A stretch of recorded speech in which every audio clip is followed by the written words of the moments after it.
this is going to work, but let's see. Is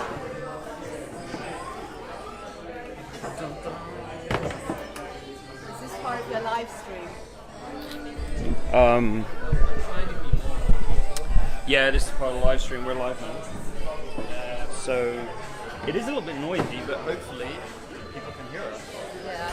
So you've been coming to Keto London for a while? Yes, I have. I think it's a 1 year anniversary.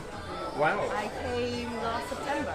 Yeah. So I've been a regular meetup-upper. Yeah. And why did you come? What's the point of Keto London? I think I'm the only person I know in my group that follow a ketogenic diet.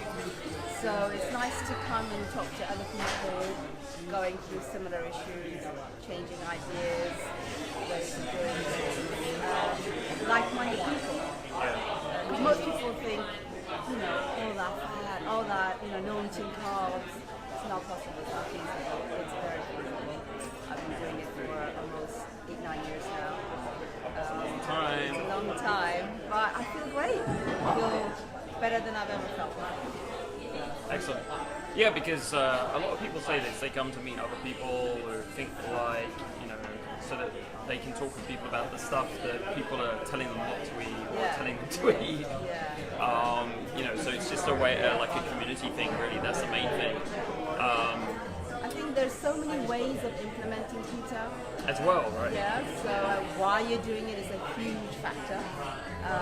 So it's nice to meet other people who might be doing keto for different reasons, why I'm doing it, and how they're implementing it.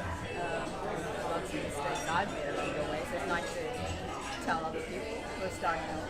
So it's a little bit of give and take. Who'd you bring here with you this evening? I have invited several people, but I don't see anybody here at the moment. Oh, I thought you guys came together. No, we just bumped into each other downstairs while we were signing in. Cool. I don't think I've seen him before. It's a newbie. Yeah, he's new. We get a lot of newbies, like every single time. There's new people. I think a lot of people might come initially to just check out what keto is about, and then if you do it properly, it's easy. But people overthink things and then they fall off the wagon. I think, so that's actually what we think as well. Yeah, we really try to get people to simplify.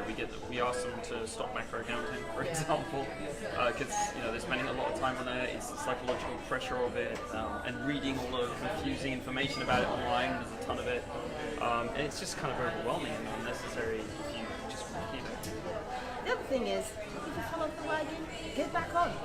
You don't have to be, It doesn't have to be perfect. Exactly. Trying to be 100% is never possible.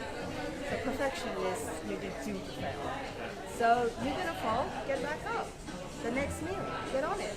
So that's what I've been doing. I've fallen on the wagon plenty of times, and you just get back on it and you feel better. And it also reminds you why you're doing it. Because when you do have a binge or whatever, and you feel terrible, so it reminds you why you were doing it in the first place. I was getting new ideas, because people are doing different stuff as well. By talking to everyone, a lot of people are using it for different, medical conditions they have. They're basically testing it to see if it can help them. There's a lot of performance people, want to get lean and mean. Is that you? Yeah. You're one of those. Weightlifting. Yeah. Are you weightlifting? Oh yeah. Oh, I didn't know that. Did you do fasted training? No. We're going to talk a little bit about that today. Yeah, I don't believe. I did before, and I've seen what my performance is like. So I have a pre-workout with a little bit of glucose that gives me a little bit of boost, a little bit of protein, and that's the only protein. Have you tried ketones? I do have it in my pre-workout. Yeah? Oh, cool. A bit of MCT oil. Yeah, as well. Yeah, I put a bit of MCT in my pre-workout. It gives you that quick energy. But that's the only time I use a protein powder. The rest of the time it's always protein. But, I try not to. When I'm traveling, I use them. But I've used the powders as well sometimes. The powders, they're both have different effects on me. But the fact that it gives you that little bit of a burst of energy. used to do fasted training before, and I just felt terrible. Well, People have different experiences. yeah, no, it doesn't. So we're going to talk about a bit later how it can accelerate keto adaptation. So you're not really supposed to. Hey, how you doing? How are you? I've seen you before. Yeah, 2 months ago. Hi. It's just More not keto clear. people. Where are we? Are we I've seen you before too. Yeah. Yeah, 2 months ago. Yeah. You come together, right? You're a Yeah. package. Yeah. Great package. I think the fat adaptation test is Yeah, we really are all up. interesting, isn't Yeah. it? You're on the list. Yeah. Yeah. I was And like, where is it gonna be? Here. just here, I think. We're going to be sitting here. There's a little presentation to explain to you guys what it's all about, and then Matt is going to be testing people over there. Ah, okay. Should we just sit anywhere right here? Absolutely anywhere. So this WeWork is like a lot of things in one. What's the This is a communal space of WeWork, isn't it? This is the communal space. Yes, communal. No, the concept. Because I've heard of it, but I couldn't imagine. So basically, we are mixed with other events. Yeah, well, there's other people around. Actually, I need to ask her some questions. I'm going to seat you here. So just there. What? And this is live stream on the page.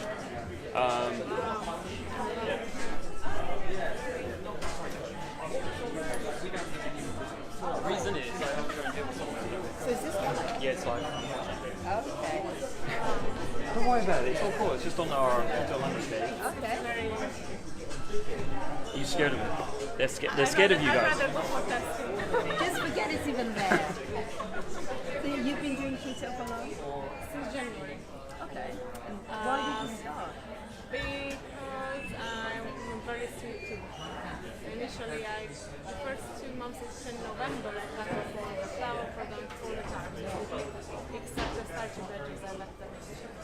And I noticed whenever I had more starchy veggies, my cravings were higher.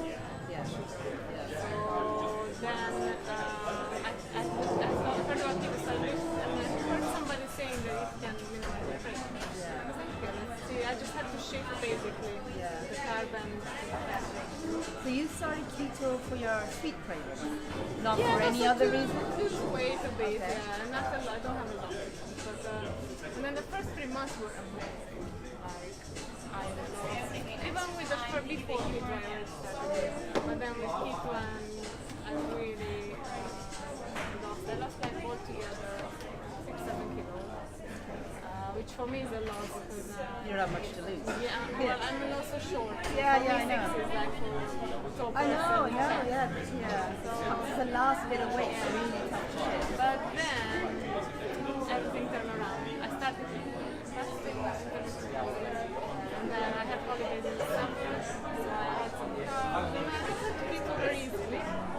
But then I think because of too much intermittent fasting and really extended fasting, I think I had a lot of cravings that I just can't fix it. See, I had similar things because I started with like eliminating all the gluten and all those kind of things, and I found that when I did all the intermittent fasting, I did read up on Justin Fung and all this, you know, and I did 7-day fast, I did 14-day fast. You did 14. Well, you know, after the first 3 days, something kicks in that you're not hungry, and it's the fact that you're not eating that's the only thing. But what I did find is I started keto to get my blood sugar regulated. Can't forget it. Now I started keto because I was diabetic and I was always monitoring my blood sugar. And when I started doing the intermittent fasting, while I was fasting, my blood sugar was very as soon as I broke my fast, it went all over the place, and my cravings were out of, uncontrollable. I'm starting to suspect, so I stopped intermittent fasting. I'm eating 3 days a meal. And don't do anything extended now. And I up my carbs. Lower my carbs. What? Do you macro?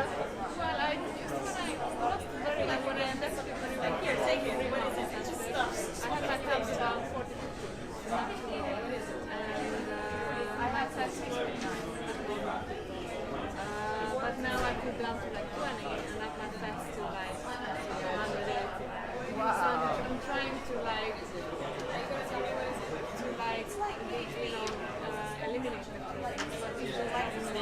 You know, what I found, because I've been doing keto for about 8 years, so I started with low carb, and then, so for a bit, I did very high fat, 200 grams, butter in it. I literally put butter in my cup and kind of salt. Don't follow me, it's Stephanie Person, yes. That's when I took the tip that made me hard. I took the tip that made the fasting. Oh my god, but the thing is, I had several sessions with her. Yeah, you know, one-to-ones. And just really, all that fat just got really. But your carbs were low. My carbs were low. 20 grams of net carbs. And you put away from the fat. I was on 200 grams of fat a day. And I was on 40 grams of protein. I just put on so much body fat. And what did you say? Oh, our interviews, the one-to-ones we had. She would, because you had to journal, the one-to-ones you could journal, you could tell her your journal, and she would look at you, tell you. She just said, put up with fat. Every time I spoke to her, put up with fat. And it was all like, you have metabolics, they're just arrangement or whatever. Came off it, and now I'm on a relatively higher protein macro.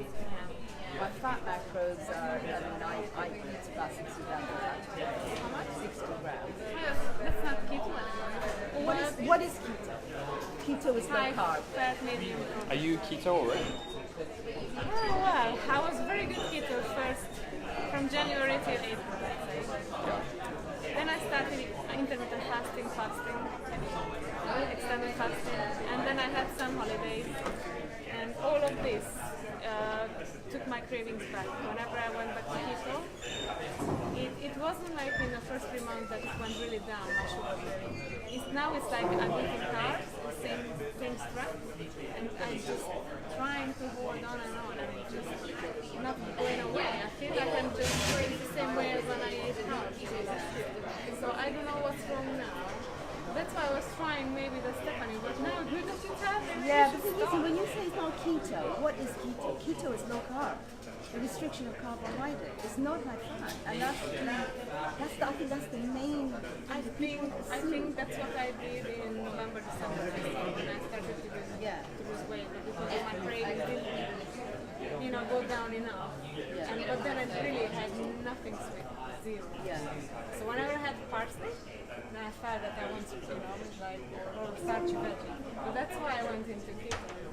But in a way, I'm considering actually to do that.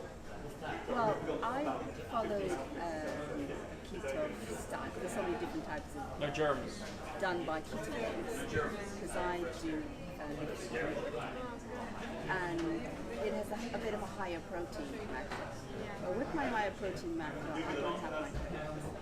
And the thinking is that if you have, because your body will burn dietary fat before it burns body fat. So if you have less dietary fat, it will tap into your body fat. And I've been doing it for a year. And my body fat, because I do DEXA scans regularly, and it's gone down from 36% when I started just after starting to 22%. So what I'm going to do is I'm going to do a little tour here of what's going on That sort of matters. around the room. And you lost the Just for fun. kilograms, or is it This is where the testing is going. Yeah, so the lowest is the winner because of that. You need for the keto meetup. I am indeed. So what happens if it goes below 1.7? Cool. What's your name? Vanny. Fanny. Yes. I haven't seen you before. This is my first time. Okay, cool. Welcome to Keto London. Thank you. And it is. Why are you interested in getting tested? Because I've been doing keto for about 2 months, Uh-huh. and I feel like I have reached a plateau almost. Yeah. For a while, I haven't really lost. Initially, I lost quite a bit of weight, and then all of a sudden, I just kind of maybe 0.1 pound every week. So I've been trying to find out whether I need to just change something, or if I can find, I use the test strips. Which ones? I think they're Bayer, the ones I have. Is it the blood or the urine? No, the urine. Okay. test strips. So you know they're not that reliable, right? Exactly. So that's what I've been researching, and I found out about this group, and I was like, oh, maybe I can find some information. You there. will. You will find a lot of information. This is more specialized, so you'll get some different information from this. There's also blood you can test, which is a bit easier and more accessible to the point. So if you're like optimizing on a weekly basis, you know, blood is normally the way to go. Yeah, and there's tons of people who are pretty experienced here, so they can update you on that. So yes, that's what I came here to. Okay, this is all live, by the way. Oh, excellent. So we're talking with the Live. world. Are you ready? Have you done your breath test yet? Do it now. You don't want to be on live? Okay. So there's a girl to my left who doesn't want to be live, so we'll just film Matt. That's right, you can't see me. I He's look got like a stage ghost. fright. It's very bright. Yeah, it's hard to.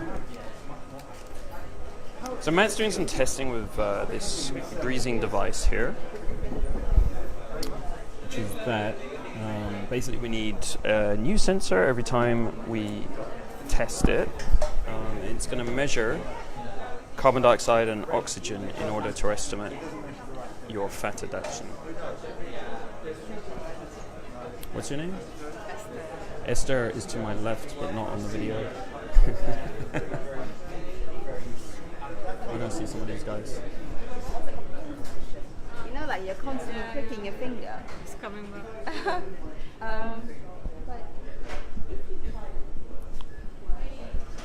Hey guys, we're going to wait a little bit longer and then we're going to get started. This Facebook live feed. So you're talking to the page right now. It's Steve, right? It is, yeah. Yeah, Steve, who's quite active in the group. Yeah, I figured it's a good idea to keep the conversation started, you know, just Yeah. get people talking and, No, it is. It is. It just takes a little bit of warming up. yeah, I don't think, I mean, whether people are just too shy to say anything or not, I think it's just good to get the ball rolling and you get some good feedback. Yeah. Good job on that. Yeah, thanks. I appreciate you. Well, I'm hoping other people will start doing it as well. Yeah. Well, people are answering. Yeah, that's a start, yeah. At least you're not just talking and not getting answers. Yeah. Yeah. I just hope people aren't going to see me and think, oh God, not him again. But it's not cold today. Your last post was about it being cold. You said it was cold, right? Oh yeah, so yesterday was like the first cold-ish day, wasn't it? And I did feel like I had a raging hunger because I'm kind of stuck to eating as much as I am comfortable with throughout the summer. Yeah. But then yesterday, all of a sudden, I had more of an appetite. And I always find that when it comes to the winter months, that I do tend to need to eat a bit more. Well, that makes sense. Yeah, because you've got to warm your body up, haven't you? Yeah. I was just wondering if it was just me or not, and whether there was any other people that were feeling the same thing. Because I haven't really noticed it personally. I don't. Yeah. I'm always. I was just in California, where it's hotter. Didn't notice any difference. Yeah. Well, I'm always conscious of how much I should eat. Because I love my food and I can quite easily eat too much, even on keto. Oh, really? Yeah. So and Doesn't look like it. No, I was looking actually. I found a picture of myself from about three months ago. I've lost about 2 stone since I've done keto. Lost 2 stone. Yeah. A lot of it was kind of like the visceral fat and just too much all around really. All right. Visceral fat's good to get rid of. Oh, to get rid of? Yeah, well, a to lot of it's remove. gone now, yeah. I Yeah. mean, it's kind of down. I just had a full body MRI done this morning. Well, I think it was yesterday, but I'm a bit jet lagged, and so it will show all the detail of my visceral fat, how much I have left Yeah. or don't. So I'm looking forward to getting that. I'd love to have a test like that. Is it something you've got to pay for though? Yes. Yeah. It's probably quite expensive, isn't it? It's a special. It's a company called Human Longevity Inc. in the US. So it's quite state of the art. But it was really interesting. I was in the MRI for 90 minutes. Wow. They gave me music, my choice of music, so I played Hans Zimmer, and I'm moving back. Like I was looking at a screen which had soothing waves and beaches on it. I think I fell asleep, to be quite honest. Yeah. Or I was just very drowsy for a while. Got zoned out inside the MRI. That's a good way to be. You've got to accept your fate. You're going to be in there for a long time, so getting impatient doesn't do any good. No, and you got to stay really still. Yeah, you got to stay really still, otherwise it'll mess the whole thing up. So, all right, I'm gonna move along. I want to see also how many guys, how many much longer. Thank you. people waiting. Are you guys all keto meetup? Are you guys all keto meetup? Yes. Hey, how you doing? Not too bad, how are you? You're David. That's right. Hi, David. Nice to Fidel. meet you. How you doing, man? You are Fidel. Fidel? Yes. I'm Warwick. Warwick. Good to meet you. And I'm Rana. Rana. And I'm new. It's my first time. I was hoping you have lots of things here to say. Oh, First it's time. the first time for these chats. Make life easy for us. Oh, So I live around the corner. I thought I'll go there, buy lots of stuff. No, nothing for sale, unfortunately. Damn. It's just a community kind of building thing. Yeah, so we're gonna. Matt there is testing people. Right. With the Is that a Is that an ketonic thing? RQ?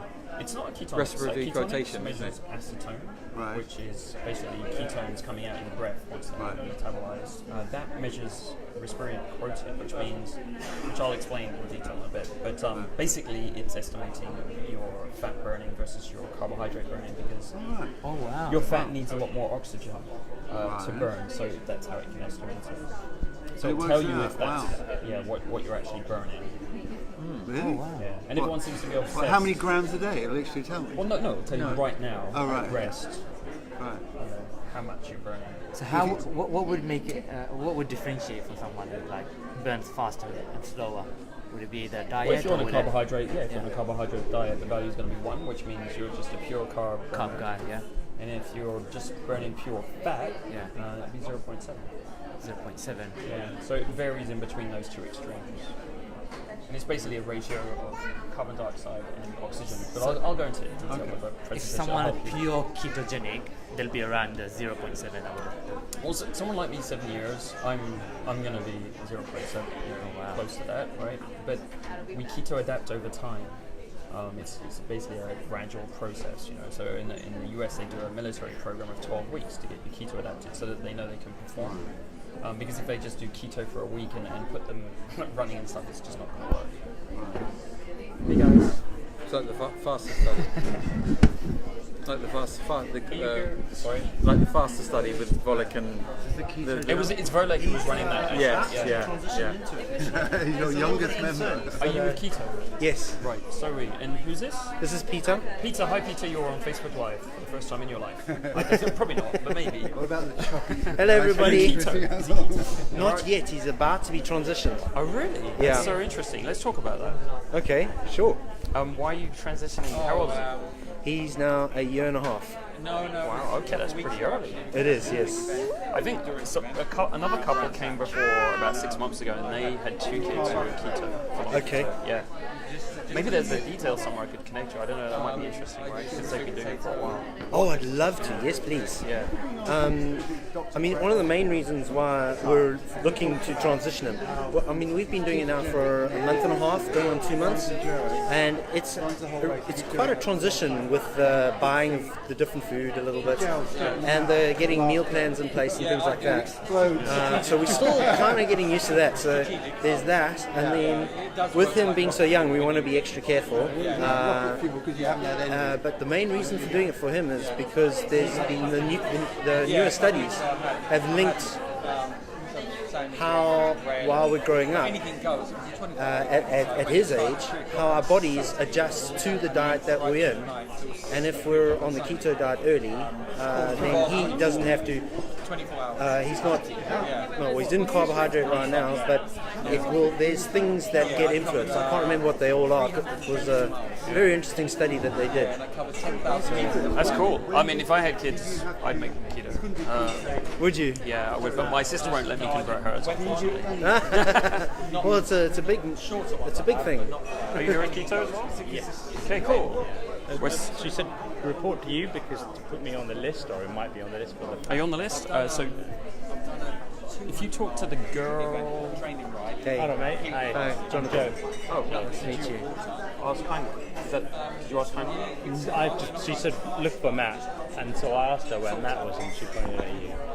Okay. Well, kindly should have the list. Oh, the Eric. woman over there. The one who. We had to make a few last minute changes. Yeah. So this discussion is all on live Facebook, by the way. Oh, brilliant. Okay, I'm Joe Baines. And we Comedy. got people. We've got Nora, Sebi, Solomon. Hello, London Ketos. Hello. Hi. How are you guys doing? I'm over here. Yeah. It is a regular event. It takes place every month, or maybe once every 2 months if we're doing something a bit more special. Paul Simons, will this video be available to view later after the event? Yes, absolutely, it will. There you go. So I'll just talk to her. Yes, please. Very nice to meet you. Yes, you too. Yeah. Hi there. This is my first time here. I saw you on the Facebook. Okay, and good. I take this as a live feed. I'm the guy. This is a Hello, live everyone. feed. Yeah. So you're new to the keto group? I am indeed. We're going to have a quick presentation here. If you're signed up for the test, the testing is going on. I think I'm 16, I've been told. So Number 16. So you're on a wait list. Yes. Well, fingers crossed then. I'm eager to do it. I measured my ketones this morning. 0.9, obviously higher, but you know, I've been doing keto now for about 30 days. Okay. It's gone quite well. But in this process, I've been reading the Keto Bible, so I've been learning, just throwing myself at just like all the. It's Brian Plowry and. I think it's fascinating. Like literally, I've been doing the intermittent fasting, and I find that brilliant, really. So good. We're going to talk about all this today and how it affects your keto adaptation. I look forward to it. Fantastic. Great to meet you. Indeed, very much so. So basically, kind of went. Did you find that? Yes, I'm on the phone to Eric, and I just quickly ask a massive question, and then I'll be back in 2 seconds. Okay. Fantastic. Right, well I hope if next time when I'm not here, love the lens by the way, I shall be reviewing on it's to make you look better. Lucky guys on Facebook Live from my home, hope you guys are missing out, this place is lovely, so come along next time. Thank you. How you doing, mate? Hey, good, yeah. Are you down for the testing? Did you sign up? No, I didn't sign up. Okay. So we're never going to know. Yeah. Hey, how's it going? Alright? Yeah. Hey, man. So for testing, what do I need to do? Well, there was a list because it takes a while to actually do the test. Okay. It takes around 8 minutes in total. You've got to calibrate it and stuff. So, 8 minutes for so we had a each sign-up person? list. Did you see that? No, Or? no, I haven't seen it. So you're probably not on it, unfortunately. But well, we're going to explain what it is, and we're going to present people's values and stuff later on. Okay, yeah. So Yeah. what device is it? With what kind of It's called a breathing. breathing? Yeah, it measures your oxygen and carbon dioxide, and fat burns more oxygen, so you just measure the ratios and it will tell you. Okay. Yeah. Cool. So I think I'm gonna. Are there still people alive? I should go and put that then. Yes, please. Yeah.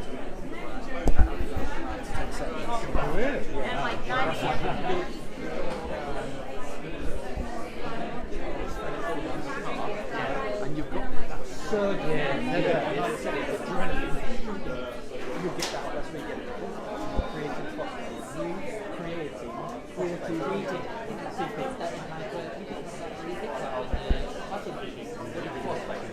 Creatine, Yeah, salt stick. Every time I go there, I don't have the guts to do it. I've got to deal with something for a second. Do you want me to interview your friend? Hi, Con. Chong. I say Chong. I'll interview you. So tell me what naughty things you've done. No, do not do that. Okay. Tell me about all the non-naughty things you've done. Now that's much less interesting. I mean, this is live on Facebook. Why are you doing Is it live on Facebook? Yeah, it is. Resistance, as much as I'm a love cardio. Resistance. So tell everyone. No, how about you talk about my carnivore experience? Yeah. So I ate meat and eggs and cheese, coffee and cheese. Didn't you have cheese? Oh, I had cheese, yeah. And anyone else that has done it? For 30 days, yeah. That was and actually it pretty was cool. absolutely delicious. Just all that beef and pork ribs and bacon. Yeah, bacon. Bacon, loads of cheese. Yeah. Is anyone talking now? No one's listening to us. No one cares. Keto carnivore is awesome. No one's there. Will this video be available to view later after the event? I'm not sure. He hasn't said hello, London I bet he's Keto. recorded it. Paul Simons is watching. Hi, Paul Simons. Let's go and ask some other people some difficult questions. Has anyone been naughty? Has anyone ate carbs today? Well, we're successfully resisting the free beer, right? Because there's like free beer on tap over there. Oh. Hi, Paul. Oh, he listened. Paul's actually listening. Is anyone else in here? It doesn't say actually. Oh, there's one person in there. Look. I think that's Paul. Yeah, it is. Hi. It's interesting.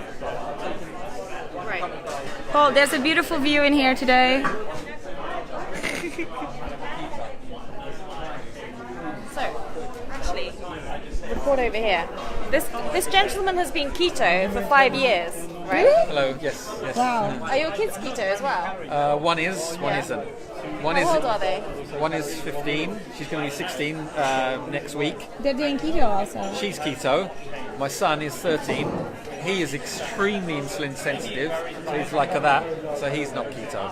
So he eats anything right now, and nothing happens to him. Maybe later on in life he might become keto. I don't know. Yeah. Paleo is always good. Yeah. Well, yeah.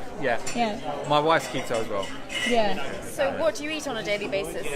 I eat eggs, lots of eggs. Yeah. I eat lots of fatty meats, pork belly, ox cheek, Avocados. oxtail, avocados, streaky bacon. Coconut oil, yeah. MCTs sometimes. I have a couple of drinks with it. What's your eating schedule? Usually it's probably a 20-24 intermittent fasting. Some days I go even further. I do a 40-hour fast when I feel to, yeah. So do you have those 4 hours, do you have it in the morning, the afternoon? No, in the evening. In the evening. So from about... Yeah, that's easier. I think. Yeah, 6 to about 8. Do you have any 6 to 9. any difficulty in falling asleep afterwards? Not really, no. No. That's interesting. I find that if I don't have something in the morning, I struggle a bit with the day. Yeah? Yeah. No, I don't. So I have a bulletproof coffee. Yeah. Yeah, that's what I do. Because I also cycle in the morning, so Yeah, I lack the energy unless I have that bulletproof coffee in the morning. And I put loads of cocoa butter on my bulletproof coffee. Yeah. You have bulletproof coffees? Now and again, yeah. I use MCT and a bit of Kerrygold butter, a bit of coconut oil, double cream. Double cream. Yeah, always use double cream. Lots of double cream. I had to stop with the cream because the cream was just destroying me. Like, Was it was it? too much lactose in the morning. Oh, was it? My body was just like, what's going on? Yeah. Yeah, but double cream in the coffee, in the bulletproof, is just like, in cocoa butter, it's just like... Now and again I'll eat some God. offal, but the kids don't like it, my wife doesn't like What it. kind of offal? I'll eat liver, Yeah. a bit of brains sometimes, Oh, wow. kidneys. When do you get that in here? You get it from the butcher. If you go to there's our local butcher in Waitrose, if I go to him and ask him I want this, this and this, he'll say come back 2 days, I'll have it for you. So, yeah. Do you have bone broth? Yeah, bone broth. Now and again if I'm fasting, I'll have if I'm doing an extended fast of maybe 3 days, I'll have some bone broth in between, yeah. Do you know if bone broth loses a bit of the qualities if it's frozen? Probably not. It's a lot of gelatin. Yeah, it's more the collagen and the Because I have gelatin. the bone broth now I buy it like in small packages and it's frozen. Yeah. Because otherwise, like I'm always buying bone broth all the time, and yeah. then it gets destroyed really quickly. So I'm buying frozen one. It's just easier. And then now I've got 13 minute target 40 bucks. You can see 17, 18. Oh, no, there's no keto beer. Oh, yeah. Is there keto beer? There's no such thing. You can't get keto beer. Vespa, really good. It's for endurance athletes. Vespa. So you become fat adapted. And once you become fat adapted, it's a African wasp, and it's a peptide from the wasp, because these wasps can fly like 1,000 miles on their own fat. So you take the peptide from the wasp, and you consume it, and I've cycled like 10 hours on water, just constant. You just have so much energy. It's really good. It's not, it's really good. So is it amino acids? like an amino acid, It's amino acid peptide, Oh, so it's short chain peptide extracted from the wasp. Interesting. There's a lot of quite elite athletes. Romain Bardet, he came third in the Tour de France last year. He's the best athlete. Chris Froome, some people, he's very secretive about his diet, but some people, through the grapevine, people have said that Chris Froome's the best athlete as well, and he's probably arguably the best cyclist in the world right now. So, but yeah, it's quite good. Works well. Endurance stuff? And lots of endurance stuff. Cycling, right? I wear your hat. Yeah, lots. I just did a 24-hour event 2 weeks ago around Brands Hatch. 24-hour Yeah, event. So yeah. you were cycling for 24 hours? Yeah. 3 o'clock on Saturday and finished at 3 o'clock on Sunday. And So I covered what fuel did you... 322 miles. Wow. Yeah. And what did you eat? On event day or race day, I'll eat anything. That's when I don't. I completely. So carbs as well. Yeah, everything. Yeah. Have you tried resistant starch? Yeah, I have. That's good as well. Yeah, I have. But this is when it's. What about super starch? Have you tried super starch? That was what I was going to ask. No. UCAN, is that UCAN? I'm not sure what the brand name is. I've heard about it on the various keto podcasts. Yeah. But when I'm racing, I'm going up to my VO2 max is like I'm going up to 95% of my VO2 max. I find that the carbs help. They do help. Yeah. You know, if I'm doing aerobic training where I'm only going up to 80% of my VO2 max, my heart rate's not going sky high, I can just be keto all the way. But once I'm just going really high, no. So really high intensity stuff. Yeah, I do. I find I need strategic carbs. Right. Yeah. I think it doesn't affect me because I did that event. Giving it back to me. It's not quite my time yet.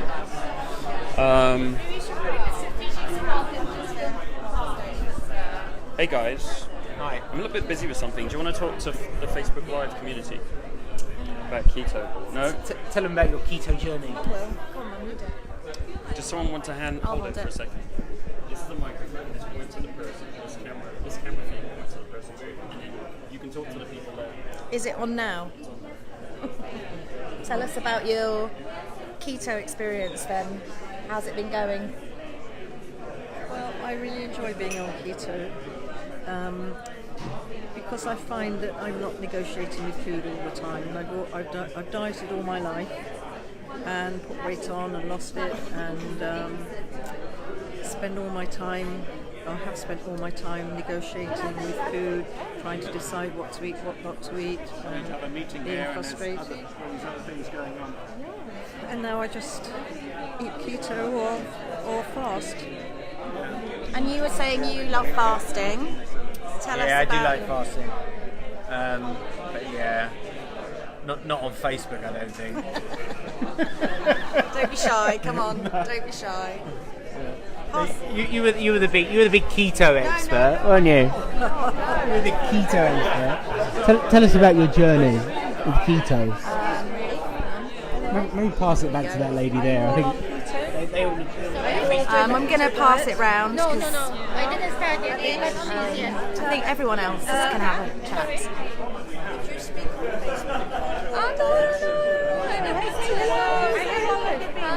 You've done it already. What about you? I don't have any much experience yet, so. He's a newbie. Well, I'll say a few words. This is about my 4th keto meetup with my mum, and I never thought I'd be at one of these, but it's been brilliant because it's really helped me to get my head around ketosis, which is kind of tricky to start with, but once you get the hang of it, it's actually quite simple and really easy to do because I don't have to negotiate with my food. I can eat loads of cheese, which is great, and I've lost 18 pounds, so that's good. So there you go. I've enjoyed it. I'm going to pass you back to Damien. Damien. Yes, we're going to start the presentation. Everyone to do it. Imminently. Thank you very much.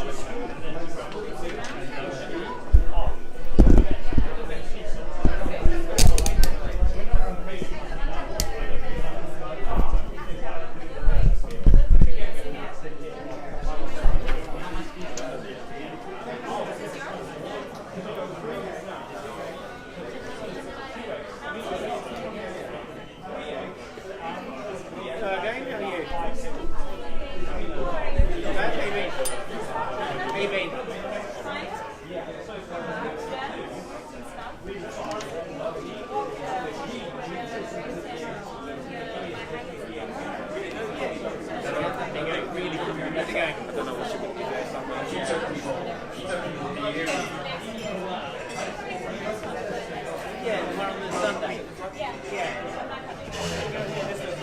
Keto people! Yes, someone's talking to you. It's me, Damien. Absolutely superb. And I had to fight for that.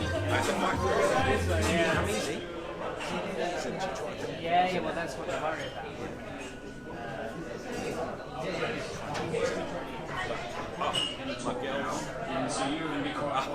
It could be better. When I say that, I'm just taking the distance into consideration and the fact that the frequency, obviously, Where do they live? Oh, okay. Yeah, Okay, guys, thank you everyone for coming this evening. Wanted to put something together a little bit more different for you, so hopefully you're going to enjoy this. It's all about keto adaptation and what it is and why measure it. So currently I have Matt over there on the computer. Where's Matt? Everyone with Matt? And so Matt is doing the hard work of testing people with the device we have, which I'll tell you about in a second. So he's going to be busy doing that while we are talking and mingling and stuff, because it actually takes a bit of time to do it. So he's on a time restriction there, and he's going to go through it. So if Erin comes and grabs you if you're testing, even while I'm talking, you have to go. And that is Erin. Hi guys. Has anyone got any questions before we start? Anything you'd like to know about fat burning? Any myth or anything you learned? Silence, good. That's how I like it. So I'm going to cover a few things as briefly as possible. Why is keto adaptation important? Why do we even care? What is keto adaptation? Because a lot of people kind of just talk about it generically, but what does it actually mean? What's your body doing? How is your body changing over time? How to measure keto adaptation. This is what we call RQ. This is what's getting measured right there, RQ. I'm going to explain what RQ is. And then we learn a bit about keto adaptation is actually fat burning capacity, so your ability to burn fat, and metabolic flexibility. It's two things, it's not just one thing. And we'll talk a little bit about what the different RQ measures mean. So then when we present at the end of the night what everyone's scores were, you'll know if they were fat adapted or not, and so on, and the people getting tested will know what it means too. And how to accelerate keto adaptation. If you want to be keto adapted, then there's a few ways to accelerate that process, because it can take years. And finally, a walkthrough of RQ testing for those that are doing this evening or want to do it in future. So the whole area of keto and ketogenic research is actually advancing very fast. There's a lot of research coming out all the time, and there's a lot of stuff we still don't know, to be quite honest. It hasn't been that long. And so the stuff we've got here tonight, we're talking about tonight, it still has a bit of research to go into it. And so what I'm telling you tonight is based on the research that we've seen, but it's rather limited at its extent. So some of it may change in the future when new research comes up. But I know there's a whole bunch of information on the internet which isn't necessarily correct. So hopefully it'll give you a little bit more clarity about all of this stuff. All right, let's talk about what keto adaptation is. Now, first of all, like most of you are probably aware, it's breaking down fat cell stores in your body. That's something we want. It enables a higher rate of fat loss and body composition improvement. Something for those of you who go to the gym or work out, something a little bit more important to you is like, when I go keto, am I going to be able to do the same workouts? And the answer is no at the beginning.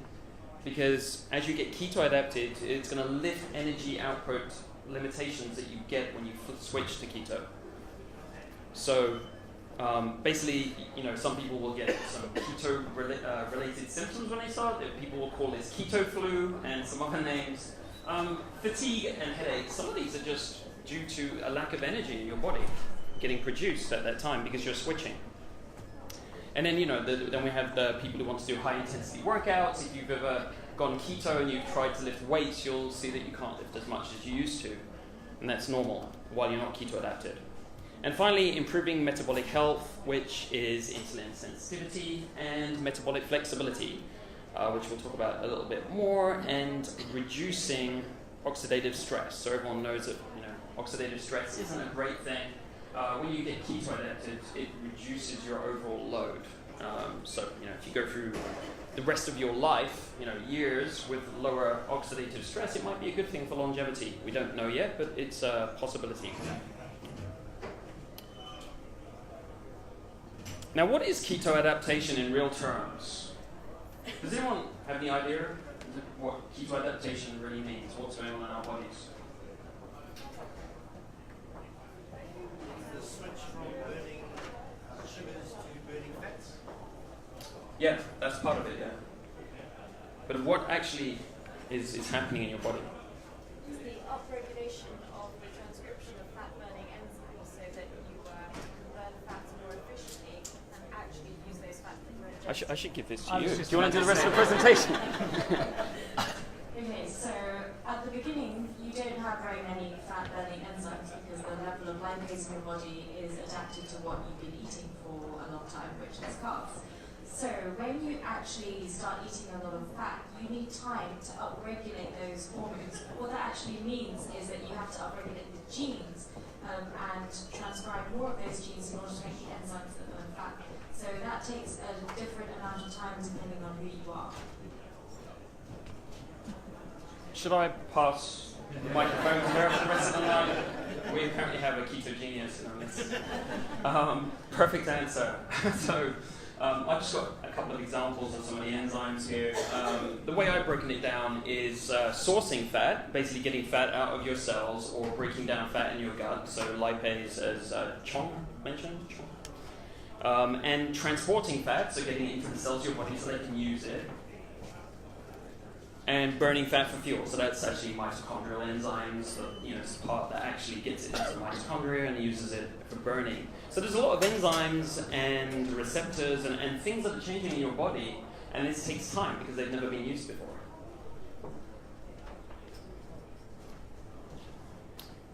Now there's a cool thing about burning fat, which is actually what this device is using this evening, is that fat and carbohydrate are different molecules. They're made up of different things. And fortunately, fat uses more oxygen when it burns. It's just a simple property it has. It uses quite a bit more. So basically, we can measure the oxygen used by you and the carbon dioxide which comes out. Everyone knows we take oxygen in and we put carbon dioxide out once we burn it. And we can see the ratio change when you're burning fat versus carbs. So that's what this device is actually doing. Now, in research, universities where they got research going on and stuff, it looks a little bit like this. So we didn't want to do that to you guys because it looks a bit ugly, to be quite frank. That's basically what you do if you want it really controlled, and it can be useful when you're doing it with exercise because you can learn more. We're doing it in a resting state tonight. Because we didn't want you guys running around and causing a mess. But if you also test with exercise, you can learn a lot more. We're going to talk about that in a second. Absolutely. Is it the same as being in ketosis? No, so nutritional ketosis is basically defined as blood ketones over 0.5 millimolar. That's all it is, and it just means that your body is making ketones, beta-hydroxybutyrate. Sorry, I didn't hear that. Could you repeat? So somebody could be in ketosis and say 2.5 on their blood thing, but maybe you're not fat burning. Is that what you're saying? Or you could be, or you are, or you're not. All of the above. Sean?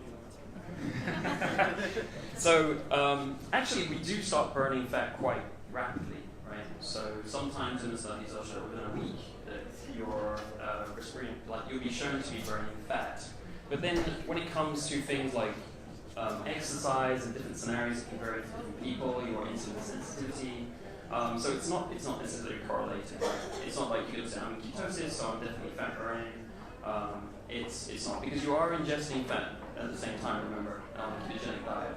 Right? So you're not exactly, where am I getting this from? Does that answer it? Basically, they're not the same. Sean, you got anything to add? So your ketone levels will be higher after an overnight fast, for example, but that doesn't mean you're keto adapted. Because when you're keto adapted, your body becomes efficient at using using fat as an energy source. So someone who's keto adapted has a lot more fat burning enzymes than someone who's just in nutritional ketosis. Does that make sense? Well, it makes sense, but I don't know how you get there. I mean, how do I know that I'm on the diet and How do I know I'm keto adapted or I'm burning fat? Yeah. Well, this device will tell you, right? If I didn't have that device, I wouldn't know. So I could be struggling, I'm not losing weight and not knowing I'm not adapted. If you like, this is just looking at things on a more sensitive level and in different scenarios. So we can learn a lot from your resting, which we're trying to test here, people in rested state, versus exercise. So the worst, for keto adaptation, you're going to get the biggest difference during exercise, especially high intensity exercise. It can take quite a long time to upregulate things so that you're producing, or taking all of your energy from fat, basically, if you're trying to lift weights or something. So you can learn a lot about someone's stage of keto adaptation through the difference between exercise and at rest state. But for most people, even if they're on a ketogenic diet just for a short period, should be basically seeing more of their fat getting burnt versus carbohydrate. But it will be different. And hopefully it's going to illustrate tonight. We'll get about 12, 15 people, depending on how many samples we get. We've also got a little questionnaire they're filling in to understand them a bit. So we'll be able to give you a picture of that. That's the whole point of this evening, really, to try and give you a picture of what it looks like.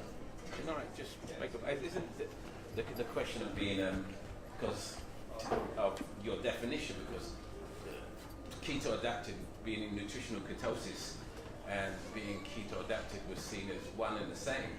So I'm just kind of curious of how you can separate, because obviously if you're in nutritional ketosis, obviously it's not glucose you're using fat. So I really want to know what the difference is, because I always saw them as one and the same. Sure. You can have different levels of being keto adapted, but please. Yeah. So it's separated in the research because of this difference. So if I take an MCT or ketone salts, if you've seen ketone salts, that's going to give me ketones, but I'm not. Not necessarily. It's not just going to. I'm not keto adapted. It's not nutritional. It may exacerbate, but it's not definite, though, isn't it? It's exogenous ketone. It's not endogenous ketone. Well, the point is that this is a very simplistic model, okay, that I just kind of tried to put together to make it really simple. Is if you think about it like keto adaptation, it's 3 stages: sourcing the fat, getting the fat, whether it's in your gut, whether it's in your cells, transporting it around the body, and then burning it in the mitochondria for fuel. This is the adaptations that need to take place for you to make use of. Isn't that the process, rather than a separate entities? One process that follows the other.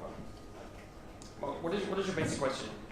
You're saying that ketosis and keto adaptation. I just want to just get clarity between nutritional ketosis, having a millimoles of 2.5 to whatever it is, and not being keto adapted. That's what the clarity. Yeah. So if I'm very good at sourcing fat, right, then I can turn the fat into beta hydroxybutyrate, which is the ketones in the blood.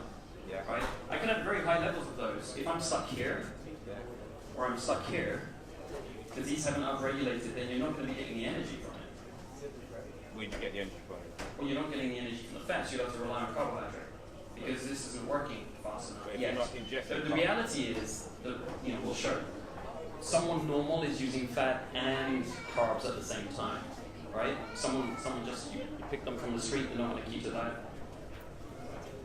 I have a very simple illustration. So this is a study that they did in the 80s, which would be unethical to do today. But so what happens with insulin is it lowers blood sugar, and it lowers that by driving the glucose into cells. Now, for a person who's not keto adapted, if you inject that person with insulin, then they faint, they pass out, and they will probably die if you didn't give them an injection of blood sugar. You take someone who's keto adapted and you do the same thing to them. You take a bolus of insulin and you inject that is absolutely fine, because they are able to use the ketones in their bloodstream. Their brain is able to run on fat. That's the difference between keto adaptation and just being in nutritional ketosis.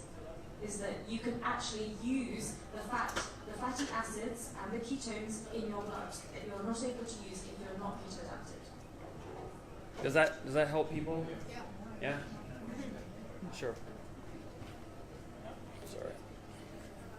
As I understand it, when we become adapted, our bodies then are able to convert the fat into energy for our bodies to use it.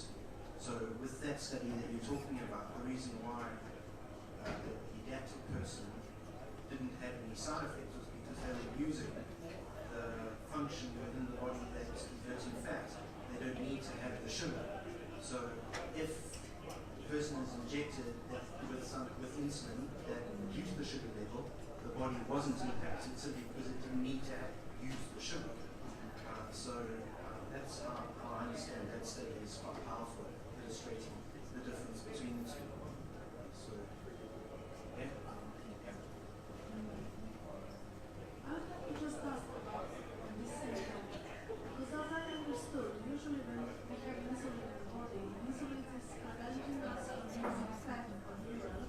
It's just pushing all fat to be stored in fat cells and forcing us to use the sugar. But in the case that we are keto adapted, how is that insulin is not preventing us? The insulin will still have to be low. Is it still forcing all fat into the cells, or? That sounds a little bit simplistic. You know, that's all right for generating ketones, right? But not for metabolizing them, not for turning them into energy. It's the difference between just having ketones and actually being able to use them. Does that make sense? If you have raised ketones, it doesn't mean you can actually use them for energy and use them as a fuel, as a resource in your body to do what you need to do, which is what I referred to on...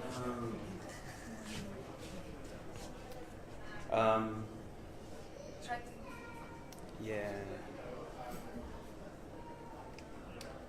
Right. Do you guys want to have a quick discussion? Alright. Anyway, so if we finish this part, any more questions while I'm... Okay, so for anybody who can help explain, as I understand it, our human measure that we're doing today is to measure how far we're adapted into becoming sorry. Is that right?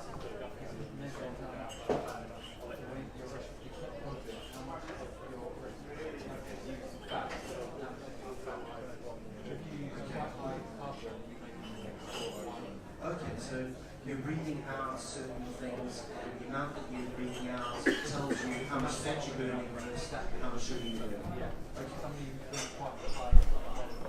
Yes.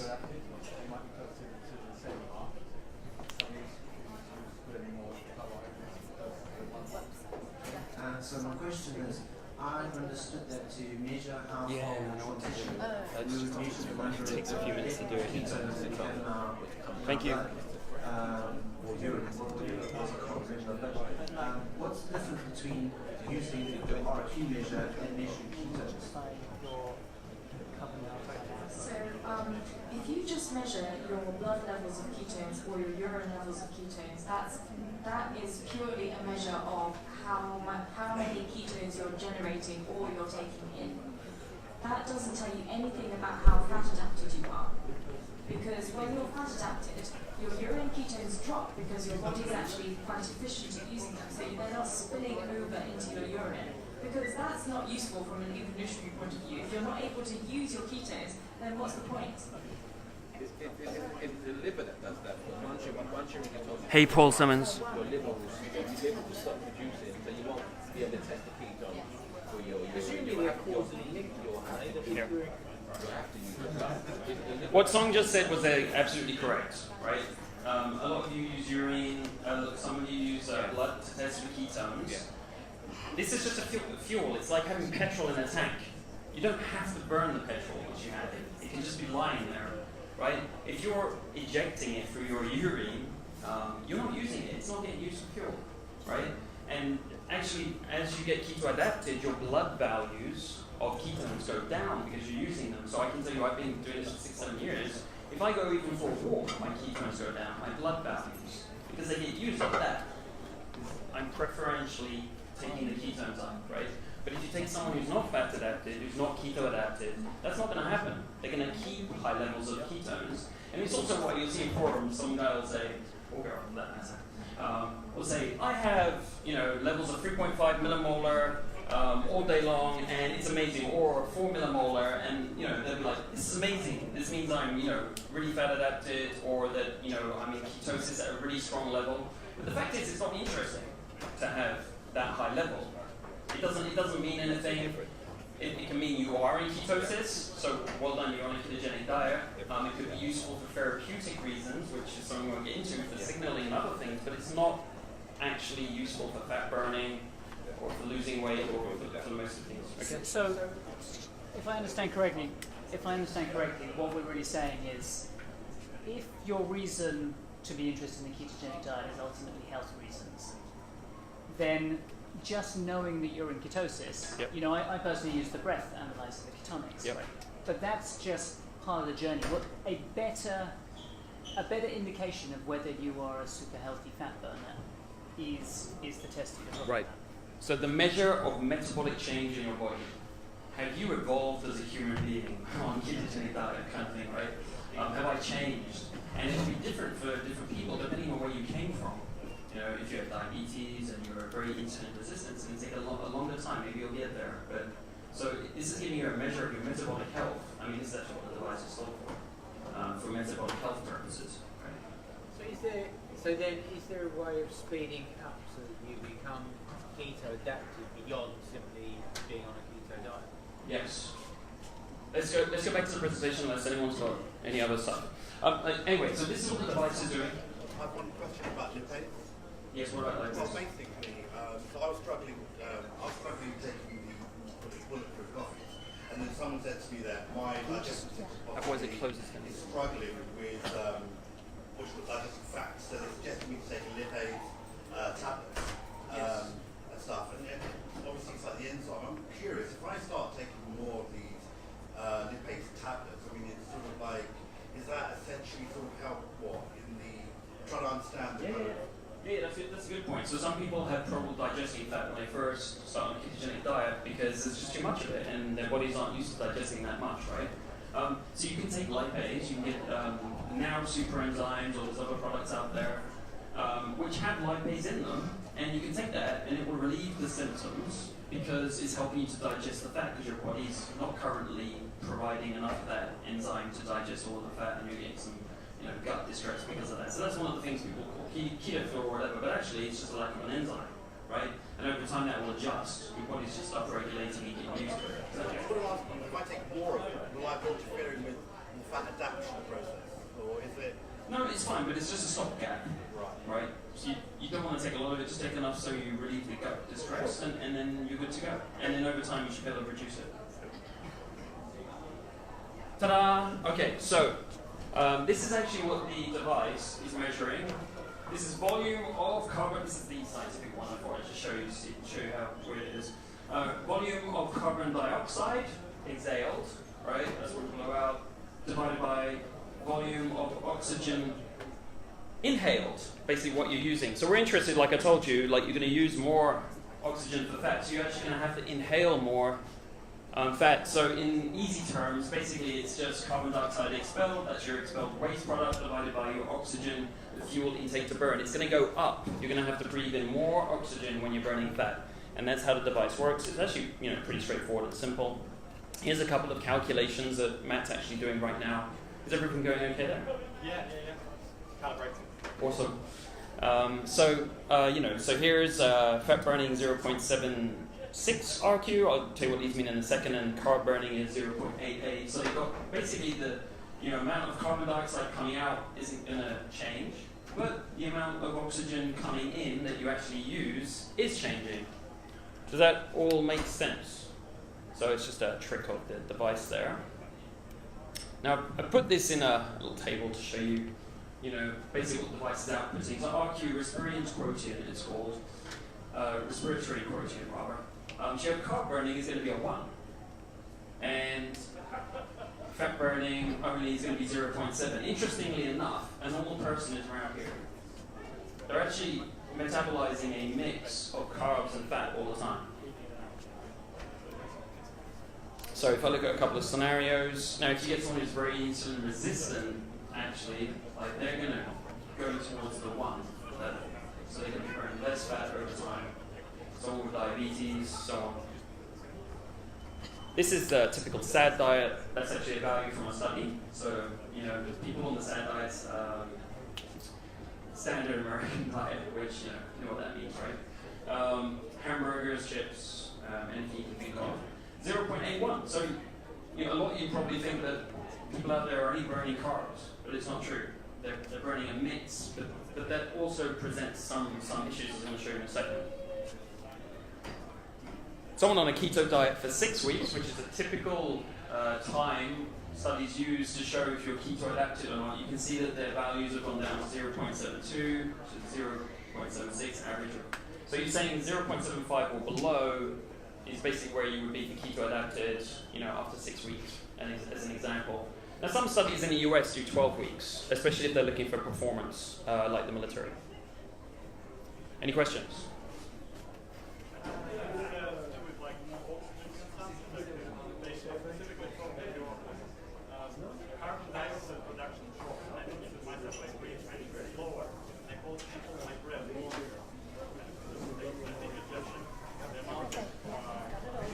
Yeah, so we actually looked at the biochemistry for this because we had a long discussion about this. If you want to get into the molecules, basically carbohydrate contains oxygen, CHO, right? So that is getting used when you burn it, so that's why it needs less oxygen, whereas the fat, it has a long molecule and it only has one tiny little oxygen on the end, right? So that's why you're having to breathe in more oxygen. So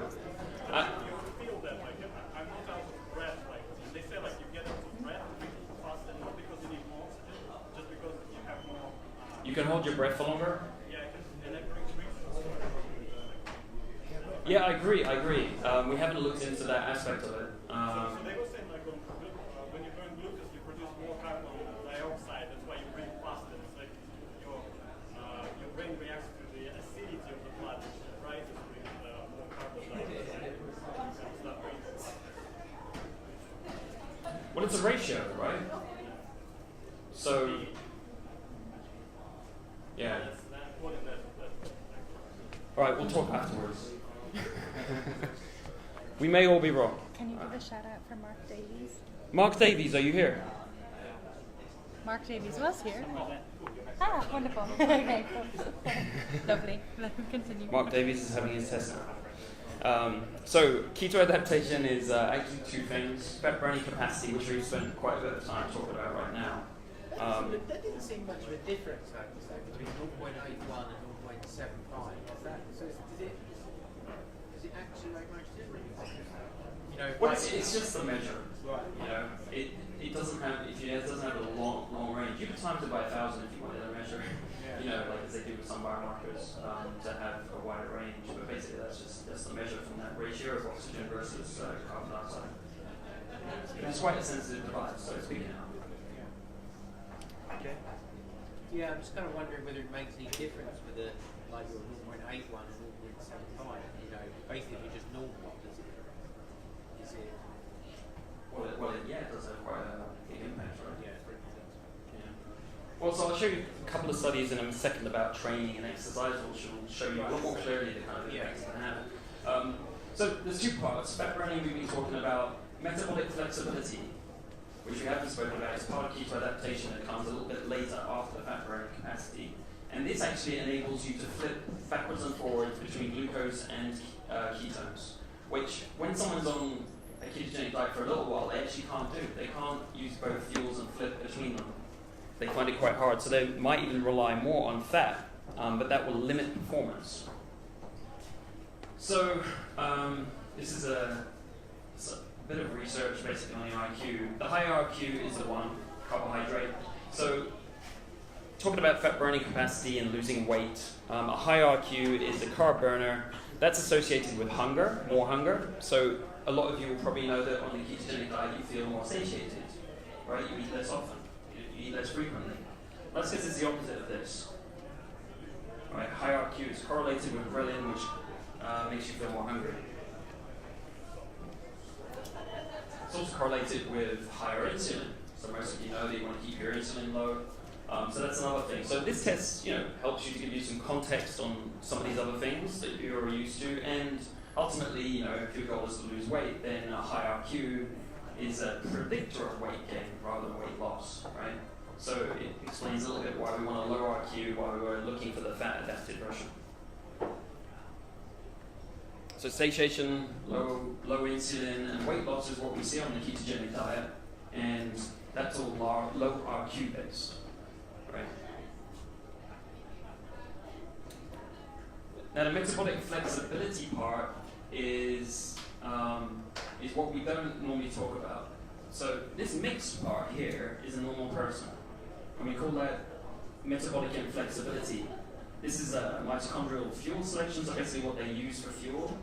And someone who's basically on a SAD diet, they tend to just go around this 0.81 level. They're using a bit of both. They're not able to flip just a pure fat or just a pure glucose. Even if it's... What happened there? Is it an earthquake? Wow, helicopters are powerful. So even if you're having a meal or in a fasting state, two opposite states, you pretty much got the same going on in terms of mitochondrial use of fuel, like your blood levels of glucose or ketones. Whereas if you're fat adapted and you have a carbohydrate meal, you can use it, right? You can use it, and then you can switch to completely fat adapted when you're fasting without any problems. So this also explains why some people, if they fast, they get horrendous symptoms and they can't get through it, right? So if you've ever been with someone who has a lot of carbs and they try to do some fasting, they're going to tell you, I was dreaming about carbs, and I only lasted 3 days and it drove me insane. And then you say, well, that's not my experience. For me it's pretty easy. I just kind of get on with work and I do what I want. And the difference is that you've been on a ketogenic diet for a few years and you got fat adapted while the other person's been eating carbohydrates. So they're inflexible when they're fasting and they can't get down here. So they can get terrible symptoms.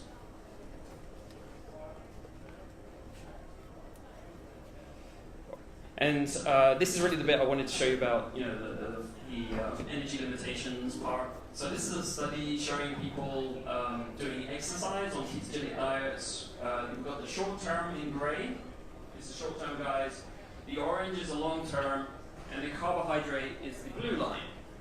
And the difference is, basically they're at a steady pace. They're just jogging, and at the end they're going to go for a sprint, as you normally do at the end of your race. So all the difference you see is at the end. Now, this is the RQ level, so you can see these guys are kind of in the middle, as I was saying, right? This is just a normal diet, so they're just basically burning a mixture of fat and carbohydrate. Now, if you look at the guys who've just been on a ketogenic diet for a short term, they go along and they're just burning fat, so it's much better, right? It's nearer to 0.7. But when they go to sprint at the end, they can't get the carbohydrate they need for the anaerobic activity.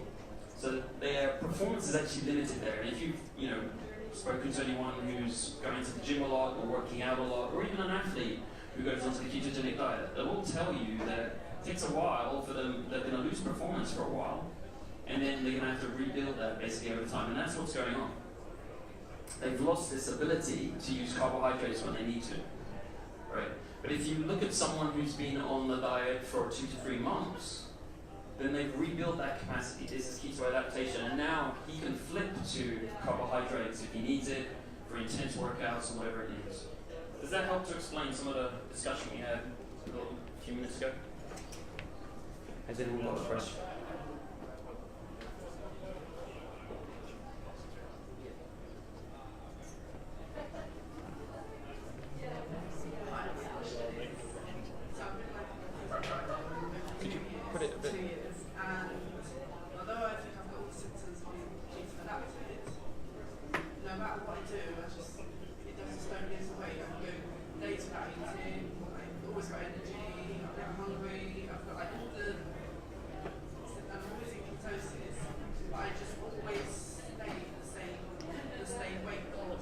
So I'd love to get you tested to see what's going on. Yeah. Just, no matter what I do, stay the same weight, and then I'll go 8 months, and then I'll drop 5 kilos in 3 days, and then I'll go another 8 months, and I just keep doing that. That's where, when you first start the diet, you lose a lot of weight, and then after, say, 3-4 months, it sort of stops, isn't it? And just, and like what I do, like how high or low I get my ketones, just stay the same, but then I think I'm keto adapted, but not. Well, it's not just keto adaptation. Yeah. Yeah, I try to eat protein as much as I can on protein in the morning because of course I don't say don't rise and it's like so I do try to have most of my protein within 30 minutes of waking. There's also the fact that, you know, unfortunately as women, there's a lot of other things we have to consider as well. I'm not saying that that is what's going on, but, you know, menopause really, really messes up things. You know, we've got lots of people in our like coaching and things like this, and they have a tough time, you know, trying to get that weight off. Now I'm going through menopause, I can't have any seeds, any flax seeds, or anything to just messes with competition and it's just everything is just so. Yeah, and I think that's why there is no one specific answer for it. It really is a lot of trial, and as we all know, it's very person specific and a lot of trial and error until you find something that works, and then that might not even work long term. It might just work for a short amount of time until you can find something else. But that is something else to consider, is the fact that the hormones could be a little bit out of whack as well, maybe coming up to menopause. Something that might be contrary to what you're trying to do. I know there are a number of factors, but maybe increase your carbs. There are certain situations where people have been keto adapted or in nutritional difficulties and then through increasing their carbs. Hats off like you, but you can do your research. I'm just saying these are big suggestions and I'm pretty. My mother went through the same thing. She's been ketogenic for about 18 months. She lost a lot of weight. She had type 2 diabetes, bad metabolic syndrome, and she lost a lot of weight quickly. And lattered for about 12 months.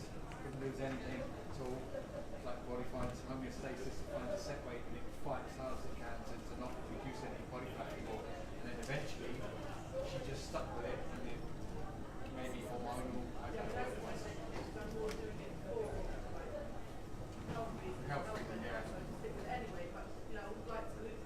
Yeah.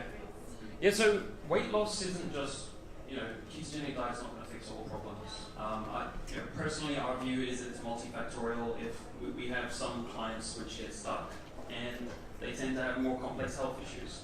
And there are a wide variety of health issues that can, you know, interrupt processes in the body. So basically, you know, there's no cookie cutter approach for this stuff. We're all personal human beings and we have stuff going on, and you know, basically, like in the most extreme cases, I say you have to go see a functional medicine provider who's really good at their job at diagnostic to figure out sources of inflammation, and, you know, dysregulation of hormones or things like that, because it's a complex story. If you know, this is just one part. You know, this is the beginning. It works for a lot of people.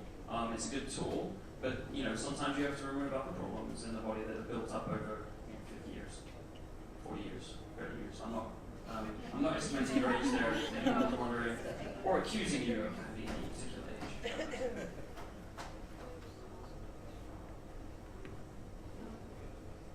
So is it possible that this lady is in ketosis? Yes, yeah, of course. Is it possible that she's not fat adapted?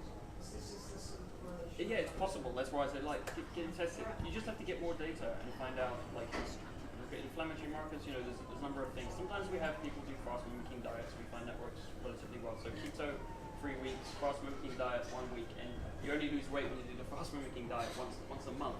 But it'll get you there, and that works for some people. But you know, I still think that there's something that needs to be fixed there because something's not working right. So I prefer, you know, someone go into the details and find out what those problems are, than just kind of slam it with fast.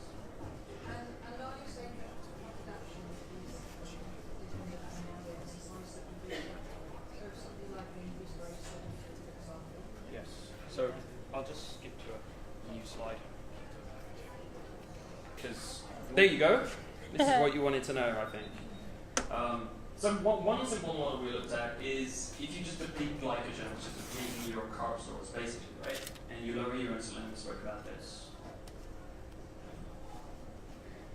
Yeah. You get a lower RQ, right? It's a simplistic model, but it actually works in a lot of scenarios. And there's free tools that you could use to do this. There's carb restriction, which is AKA low carb diets, the ketogenic diet. There's fasting, or extreme version of that, and exercise. Right, so free little tools. So if you are sedentary, you're not using one of the tools.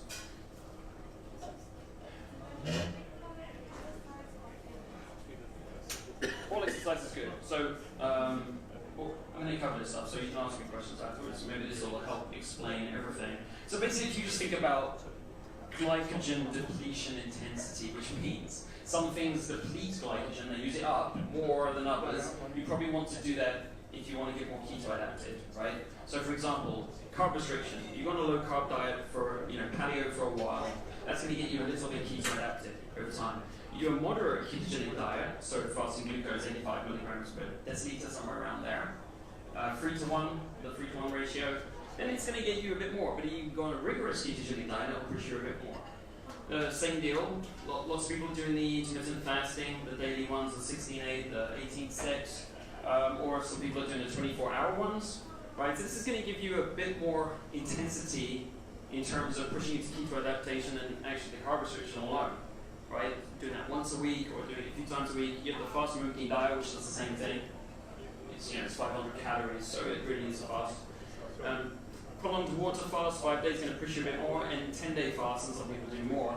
I know that after I did a series of fasts to track all the data, there were definite changes going on after I was doing 5-day fasts once every few months.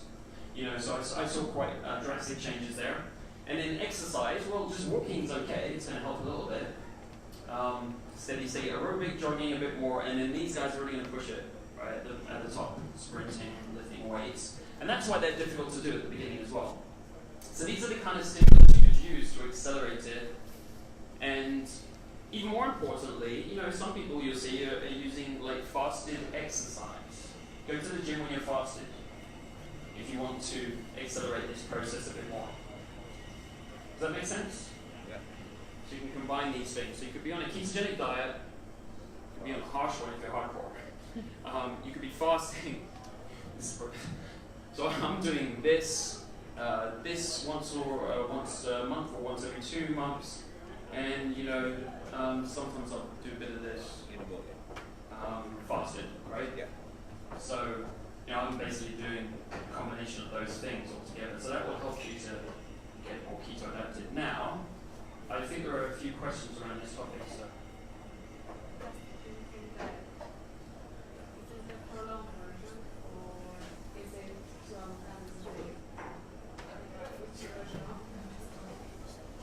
So, Prolon is just a product which has the fast mimicking diet. Has everyone heard of the fast mimicking diet?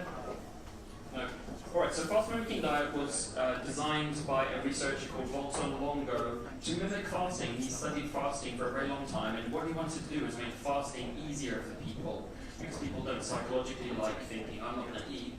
He's working with cancer patients, so it's really serious, and he really wanted to make a difference. So he was thinking about, what can I do to get more people to fast, because I know that there's tremendous benefits from this. So he looked at all of the different micronutrients and macronutrients, the different proteins, and some of them prevent fasting more than others. Some specific proteins and a certain calorie amount. So he designed a diet where you can eat 500 calories a day. You get most of the fasting mechanisms. It's not going to stop them. It's not going to stop the autophagy or some of the protection mechanisms in the body. Our cells protect themselves more. And we're more resistant to stress when we're fasting. And so we designed it so that you could give this to cancer patients. But what you can do, it's I actually prefer it to fasting because I think it's less stressful. So he also recommends it to older, more frail people who have cancer for that reason as well, because it is slightly less stressful than a water fast of the same duration. And frankly, you get most of the benefits. So I like it because I think there's less stress, but pretty much all of the benefits that I've tracked in any case. So I think it's a great idea if you guys haven't done it. There's tons of information online about this that's free. The Prolon is a product that Walter Longo designed because he's using it in cancer trials, and he wants to make sure it's easy to consume. They're just going to take the product and eat it. It's a great idea. Some other people have blogged about other approaches to this. So you can just eat 2 avocados a day. It's pretty much 500 calories with the same breakdown.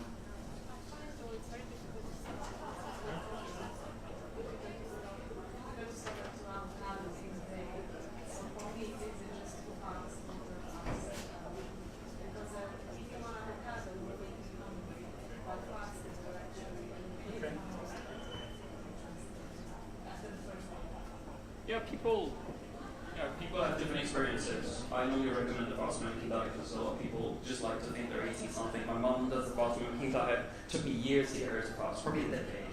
And I had to put a continuous glucose monitor on her to prove that she was bad to you. Also, I had to do many things along that journey. But she won't fast, but she will do fast mimicking diet. So whatever you can get them to do. So, any more questions? How about bone broth? What do you think of a bone broth? You can't have a bone broth because it contains some of the proteins that will trigger the non-fasting state. So I've seen people doing that. Bone broth is a good thing to finish your fast with because it's got a good range of proteins and stuff in it. It's really the refeed is really important after fasting because you're rebuilding your body afterwards. Shout out for James Hardiman. James Hardiman, are you here? We've already seen you. Wrong one. Oh, you already done? Wrong person, sorry. Farzana. Perfect. Alright, I'm nearly done, guys. sorry. Didn't mean this to go on very long at all. This is just what we're doing. I just wanted to explain to you guys that we're only able to test about 12 people this evening because the machine actually takes 5 to 8 minutes to calibrate and take the reading and stuff. We would love to have done everyone, of course. But this is the actual, if you want to look it up, if you're interested in this is the device. It's called the breathing device. It's been around for a few years. This is actually the first generation. They're just about to bring out the second generation, which is going to be even better. Unfortunately, it's with sensors which are consumables. So every time you use it, you're paying a few dollars. That's how it is currently, unfortunately. So it's not ideal. It's more expensive than life. But you don't need to do it a lot. Really a good experiment would be do it rested as you are right now, like with this test. Then do it at moderate intensity. Remember the exercise chart we were looking at. Do it at moderate intensity and see if you're a fat burner when you're just jogging around. And then do it at high intensity, and you'll have a pretty much clear picture of where you are in that chart and how keto adapted you are. If in the high intensity lifting weights scenario, then you are actually burning carbohydrates, you're closer to 1, then you're actually keto adapted. If in the moderate, the steady state one, you were 0.75 or something, you were fat adapted. Does that make sense? Yeah, cool. So we're calling, the minions are calling your names out. Self-described millions. The other thing we're doing tonight is we're having people fill in a test about indicators of keto adaptation that we've just come up with over time in a survey. So we'll send this out afterwards, basically how their RQs correlate to their responses in the questionnaires. So this will give you some idea based on your own body signals how keto adapted you are, how frequently you get hungry, things like that, which you can just say yourself. We'll give you those correlations so you can, it's not a big data set or anything obviously, but it'll give you some indication if, I get frequently hungry. Maybe that's a sign I'm not really keto adapted.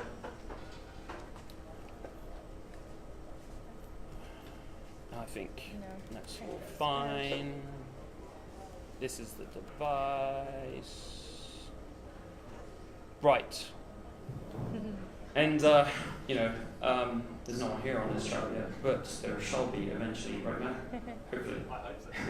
We had a little bit of a problem at the beginning of the night, but the device wasn't working, which always kind of happens when you organize stuff, right? But now we're saved. It just started working randomly again. So we're looking at this chart, right? So 1 is carbohydrate, 0.7 is fat adapted. Whoever's number has the lowest value is basically the winner of the night. They're in a rested state, so they'll be the most fat adapted. For your trials and trivials, we'll give you a multiplier bars, which shall not raise your blood pressure. blood sugar, so we'll keep you keto adapted. And there you go. I am now finished, and I'm going to open the floor to all questions or mingling or whatever you guys would like to do. Does anyone have any questions? Have a discussion. Have you found anything, any link between keto adaptation and pain sores? We've only just started. With salt. Saunas. Oh, saunas. Yeah, because I do like, I'm probably in the sauna like 3 hours every week. You know, and I'm kind of zip between sauna and then a cold shower and sauna and a cold shower. So, no, I've just got a feeling that it's doing that. I don't know, I just wondered if you'd ever tested it. Well, I'm doing the same amount of sauna. Yeah. But you know, I've been doing keto for 7 years, so I'm probably going to have good values in it. Yeah. So I'm not a very good example. I don't know the answer to that question. Sean? she's gonna go for it. She's gonna go for it. I can't think of a direct link, but what sauna does is increase your heat shock proteins. So those are protective mechanisms. I'm not sure how they relate to keto adaptation, but it's definitely good to do saunas. But they do help you live longer. I've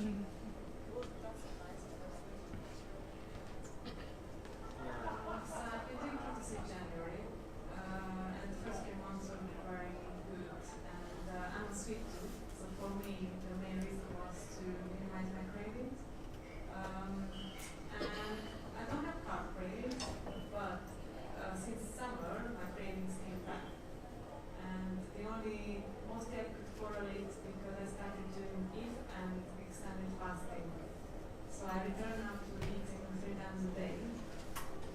But I'm wondering if anyone experienced increase of cravings after starting fasting.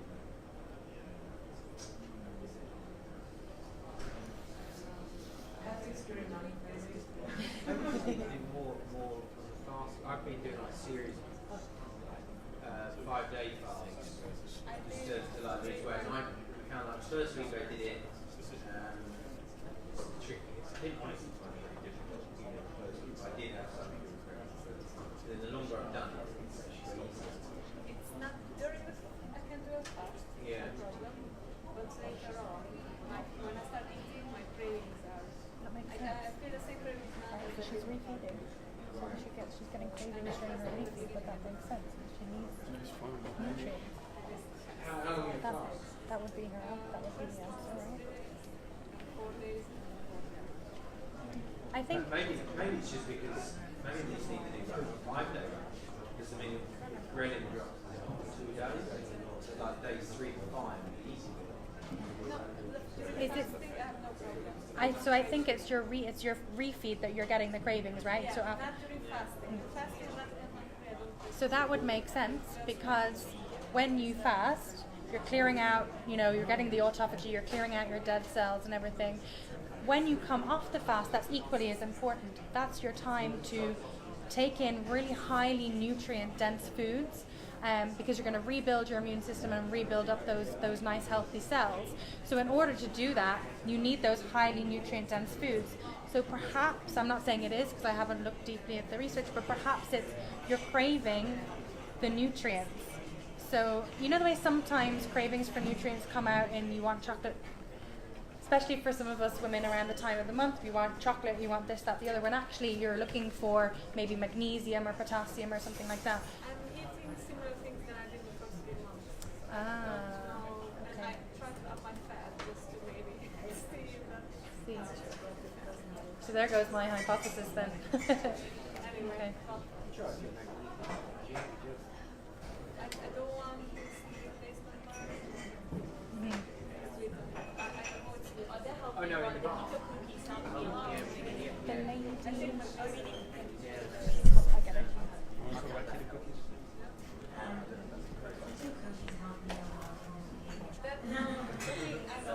I've got that all sweet. The only thing I have is one like 9% chocolate. What keto cookies? Susan. Maybe coconut butter. Susan Morley. What are keto cookies? Didn't know we had any in the UK. I had some no. Have you heard of no foods? We're online still. Maybe I should do the whole room.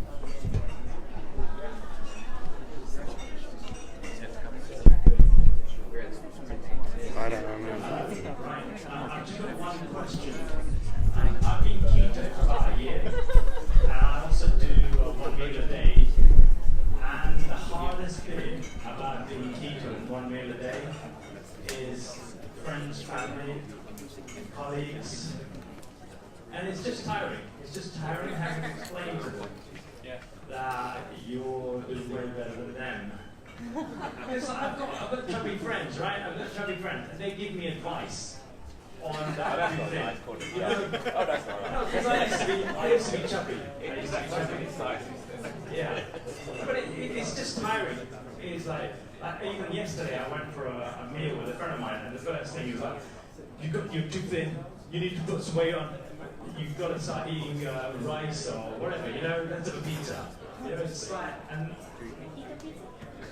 yeah, it's just tiring. So I was like, one of the reasons I'm here is because I want to change my peer group.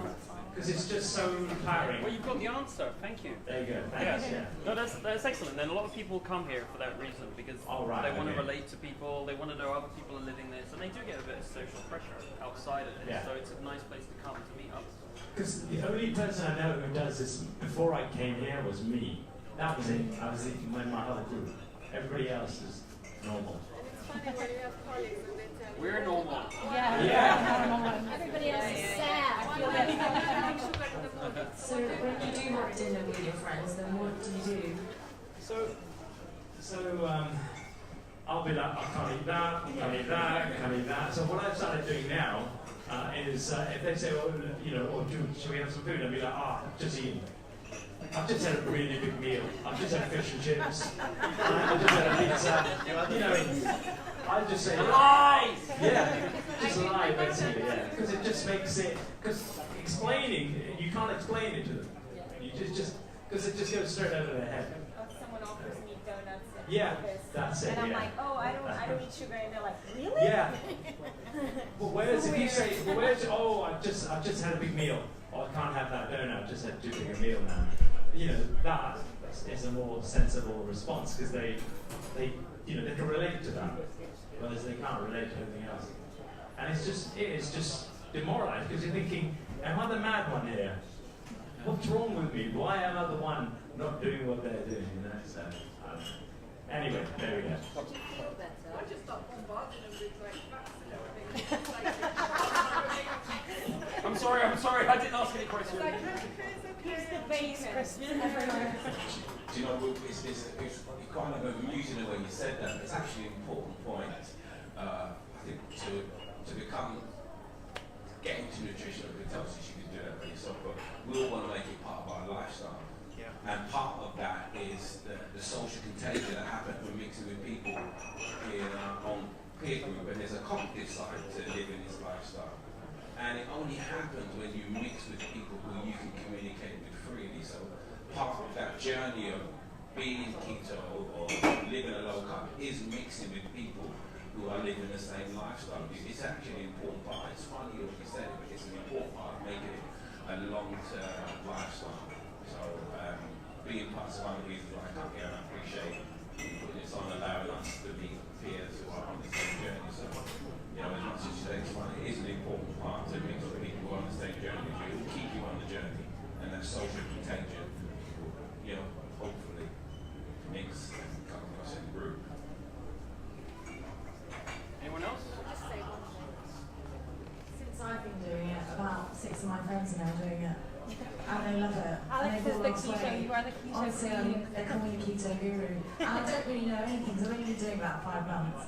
But it does spread, because I think when they notice or see you doing better, and I'm so enthusiastic about it, that they just, oh, I'm going to give that a go. And they do. So that's my experience. I'm going to change the subject, so if you want to go on with that subject. Come back. Does anyone ever hear when someone offers something, they're like, ew, carbs? I feel the same. I'm very happy to be on the keto diet, but I have had some problems, and one of them has been that my hair has started to fall out. I just wondered if there's anybody here who's had the same problem. And yeah, I was thinking more about the ladies. But even they might be predispositioned. Sorry about that. But yeah, sure. When I switched to doing one meal a day, I cannot physically eat the calories that I need to eat. I can't eat the calories that I need to eat, and I can't eat you have to eat all your basically one meal, and I just couldn't physically do it, so I need to hardly anything. And then my hair just started to fall out. And has it grown back? It's a lot better now. I've switched going back to 3 meals from 20 because that's what I wanted to ask as well. I previously had surgery, like bariatric surgery, and I think keto shrinks your stomach, doesn't it? I think it can shrink your stomach. Mine went back to being really small again, and I just could not physically eat much when I was fasting. So even though I put my meal in front of me, I was literally having 4 spoons or 5 spoons. Is it a full feeling or a satiated feeling? I don't know, I just could not. I was eating like after 4 or 5 spoons, I was like, I just could not eat anymore. I was just so full, and I just couldn't eat anymore. Well, that sounds more like a satiation because your stomach's not going to be full. I don't know, but it's... So just on intermittent fasting with women, we have noticed that it doesn't seem to work as well. It seems to raise the stress hormones more, and it interrupts fat loss for some. I was losing loads of weight until I started doing the intermittent fasting and the 1 meal a day. When I started to do that, everything just stops, and I just kept getting worse and worse. And then I just, after everyone said keep with it, stick with it, and it's like 8 months. Right. And So everything just messed up. the template we've used for those people is ketogenic diet 3 weeks, a fast moving diet 1 week every month. And that way you get your fasting in, it's less stressful though, and that tends to work better and you lose weight. Maybe on the Facebook, because I looked when I spoke to you last. Erin is the expert. Oh yeah, I looked into it, and there were so many variations and violence and happy avocado. Maybe you could put on the Facebook how you suggest doing it. So. Yeah, I think in the long run that would be good. We're going to kind of build that up, that community, and I think having some pinned posts like on the fasting mimicking, maybe how to get started, a few other things. But in the meantime, I will just put up some basic information, and Damien's got a podcast. You can listen to how he did it, things like that as well for tips. So I'll do that later on this evening or tomorrow. Where's the? You mentioned that women don't do well in intermittent fasting. So how I stripped that out. I still did intermittent fasting, but I had my breakfast and I finished my meal. I've still got my 16 hours of fasting in, but I got my meal in. So the first thing in the morning I would still have my breakfast. That's when you need it. That's when you burn cortisol. So you still wanted to do intermittent fasting. So the way we're thinking about it is stress load. This is our perspective. So the people we've come across, they've been trying to do too much. They're doing intermittent fasting, they're doing ketogenic diet, they're not sleeping very well. They got work, they got kids, and then they're trying to do an endurance marathon and they're training for that. And like nothing would work. So that's when we started moving to this model. And we don't know. There's no research on this, but we think it's based on just too much stress.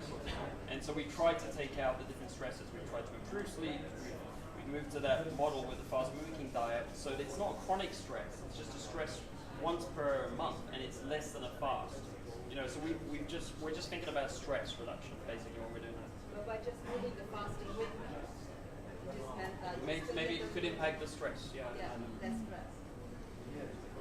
I noticed a study that actually looked at the hair loss side of things as a side check. I can't remember what the technical term was, but when they found their patients that were losing the hair and they monitored their hair loss, it actually came back after a short while. So that might give you. If you have the reference for that study, I'd love to share that. Like, it would be great to share it in the. With me now, but I can definitely find it for you again because there's loads of studies. So I can definitely find it for you. But the reason I shared that was just to give you a little bit more encouragement. My mother lost hair as well, and subsequently then she went on to the hair loss stopped after maybe 6 months. So it was temporary issue. I don't think it was too much cortisol or whatever. Yeah. Just something quickly to add on the hair loss one. Have you considered taking some collagen or gelatin? So biotin is different from collagen and gelatin. So collagen is basically hydrolyzed gelatin. Gelatin is the stuff that you extract when you make bone broth, for example. So you boil the bones for a really long time and also extract it from skin and so on. But if you make sure that you either take collagen or gelatin every day, then that might help. And also look at whether you're getting enough protein in your diet and whether that's good quality protein, like whole protein, which means that you get your complete range of amino acids that you need. Because if you're not getting enough protein, then one of the things that you don't need is hair to survive. So your body's going to be like, well, let's just leave hair for now. Can I just go slightly? I don't know if anyone has experienced this. I had an hernia operation just 3 weeks ago, so I went under the knife. But before I had the operation, I read how a low carb diet, how you recover quicker from operations. I don't know if anyone else. And I know people who've had a hernia operation, just like me, it's taken a lot longer to recover. Now I know it might be down to my fitness, but the scar itself is healing incredibly quickly. So I don't know if anyone else has had that experience or know of that issue of being on a low carb diet keto where a wound will heal at a quicker rate.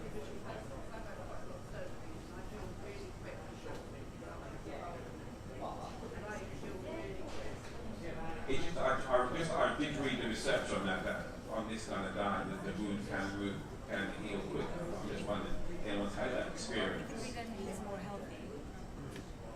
So what a lot of people discover is that the general level of inflammation in the body decreases a lot. From my own personal experience, I had quite bad hay fever, and since going keto, my hay fever completely vanished. In fact, I was asking my friends, is there no pollen this year? They're like, no, there's plenty of pollen this year. So I think it manifests as different things in different people, but if your inflammation goes down, then your body is spending less resources fighting, like putting out fires around your body, and has more resources to dedicate to wound healing, for example. On the stress thing, I used to have massive stress, which is why I lost my hair.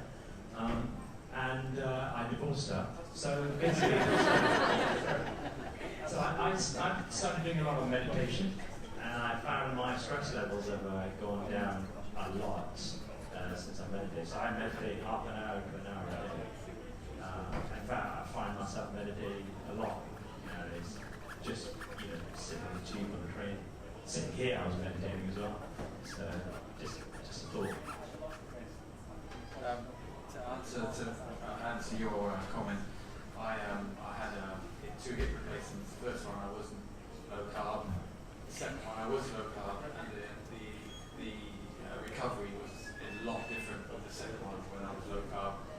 I was given 6 weeks off of work, and I recovered in 3 weeks. I was back at work, and the surgeon consultant and the doctor said, "Never seen anybody recover from hip surgery so quickly and get back into work." So the information was definitely different. The same surgeon did both operations, and he saw a marked difference in what the recovery. So it definitely give information. There is also some research around. You were mentioning scar healing. Yeah. I know that when you fast, when you do some of the extended intermittent fastings and some prolonged fasts, your body can start to eat up the proteins and things like that, and you can start to see that the scars will heal over nicely. I don't know so much if it's if you're doing low carb or ketogenic, but as you know, there's the overlaps between the two, so perhaps they're linked in that way. I did a bit of really long extended fast, and I found that some of my skin tags had gone up. So that was Your skin? Skin tags, so a little bit of pockets of skin or whatever. They fell off. I did a 14-day fast, but I wouldn't do it again. That's what you meant about healing.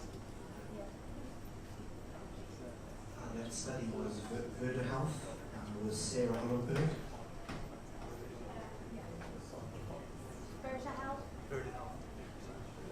They've just published their 1-year results. Oh yeah, lovely. Thank you.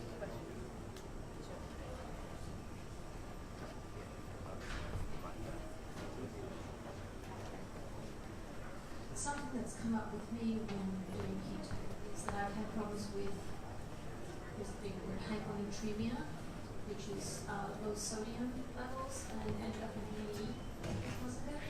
And that's, although I was taking an extra teaspoon of salt a day in the water that I drink, and I'm just, first of all, it's a word of caution. Look out for that. I was feeling very unbalanced and likely to really that felt. And that was a symptom that sent me to A&E and they did a blood test that showed. And so I'm still struggling to keep my sodium levels high enough. So that's a helpful one. And B, if anybody else has any experience with that, and how you keep your sodium levels up, I would love to hear.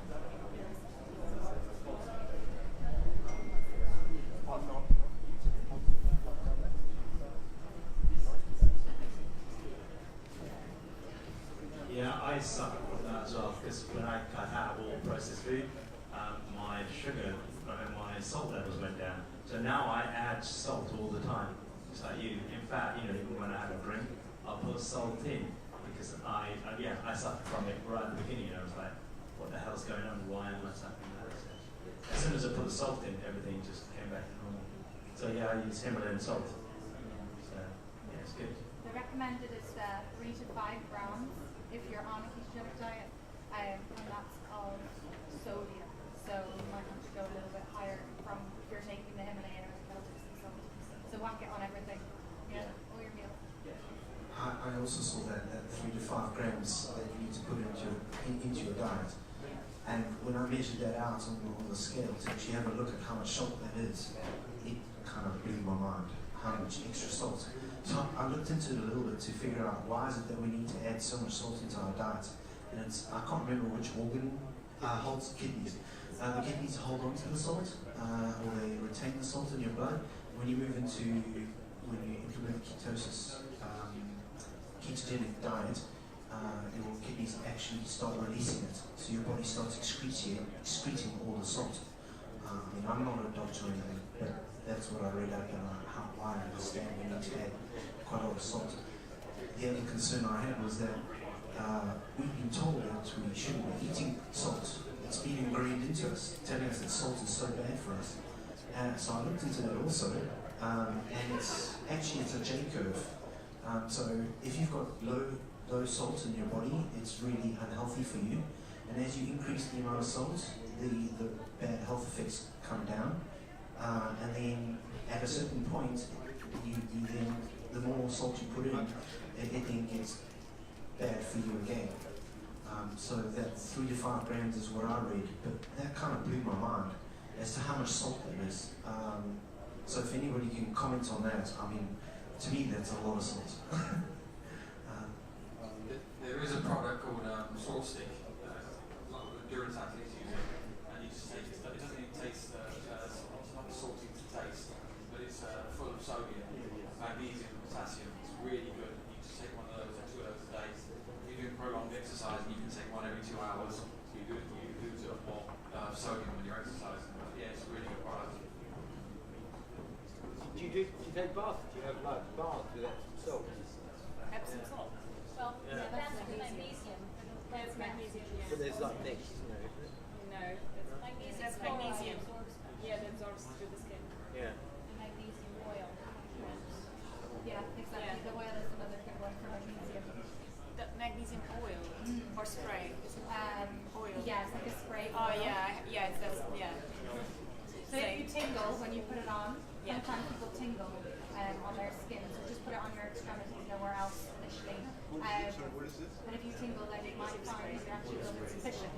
So after a couple of applications, then the tingling should go away. I heard that the best place to put, which is where I do, is usually like underneath, exactly in my belly. Yeah. You just need to be careful because we had a few emails from people saying, I put this oil on everywhere and now I'm tingling, and it just wasn't very good. So I just kind of keep it to the end. If I do it every day, I usually do it in the morning and then before I go to sleep because I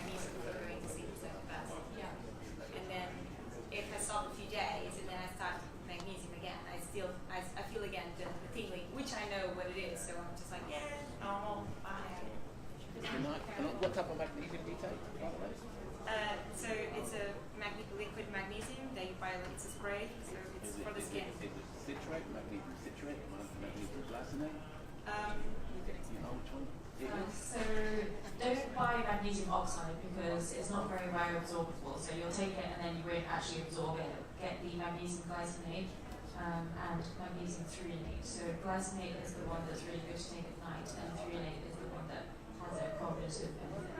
Citrate gives you diarrhea sometimes. Magnesium citrate. Yeah, same with the magnesium oxide. skin. But the Epsom salts, so if you take a bath with Epsom salts, then you can absorb it through the skin, which Yeah, is the same really as nice. It makes you sleep as Right. well very well. Which one did you say it's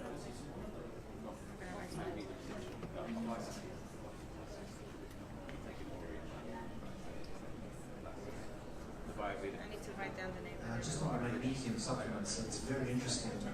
I fell foul of the advertising on the bottles where they say serving size. It's quite amazing how much magnesium as well you need to take.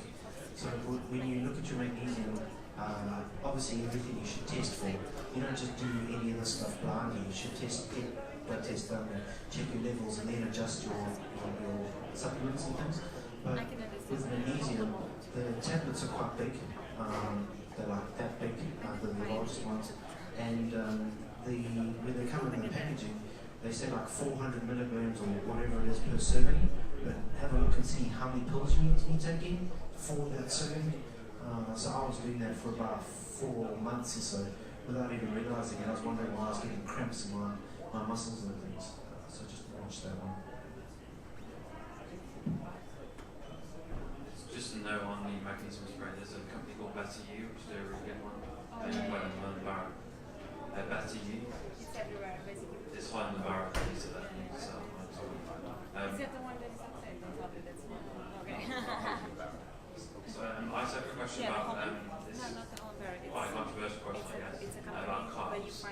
So I've been no carb keto for about 2 years.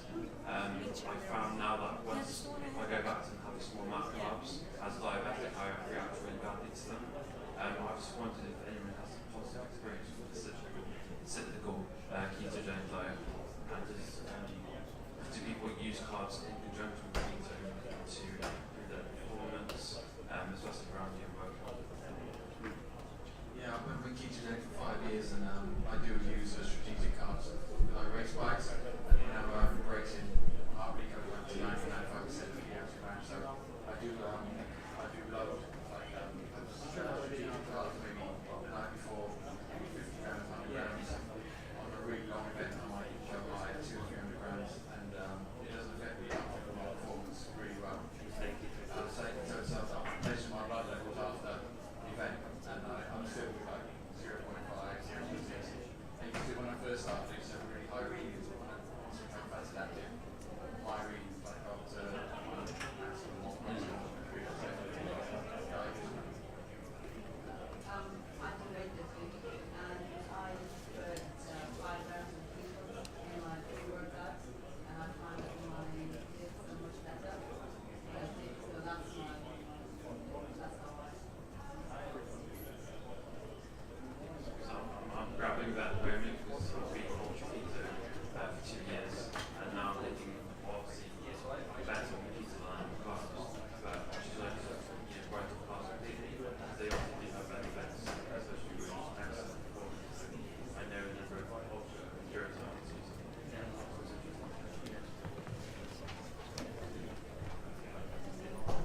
I had a question actually. When you say you have carbs, what form are those carbs in? As in, are you having the carbs with some protein and some fat? Are they complex carbs or simple carbs? Typically, it's fruit, so I tend to go for like the lower sugar ones on berries. But occasionally I might have another one because I'm being diabetic. I do sometimes go there. And that's due to incorrect insulin rather than being keto. So typically it's fruit. In that case, so the sugar in fruit is fructose, which isn't the best sugar to have. So if you're going to have carbs, you might be better off either having something like a sweet potato or something that has glucose in rather than fructose. So obviously normally I would do that, but as diabetic means that increased sugar levels up. Type 1, yeah. So it's just that balance of using, preferably staying on keto, so we keto low carb for probably at least 2 or 3 years now. And we can get the ketosis, constantly stay there for many months.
what's your take on that, Dan? I mean, it seems to me logical that if your body can run on both glucose and ketones, that like just using one is probably not actually ideal anyway.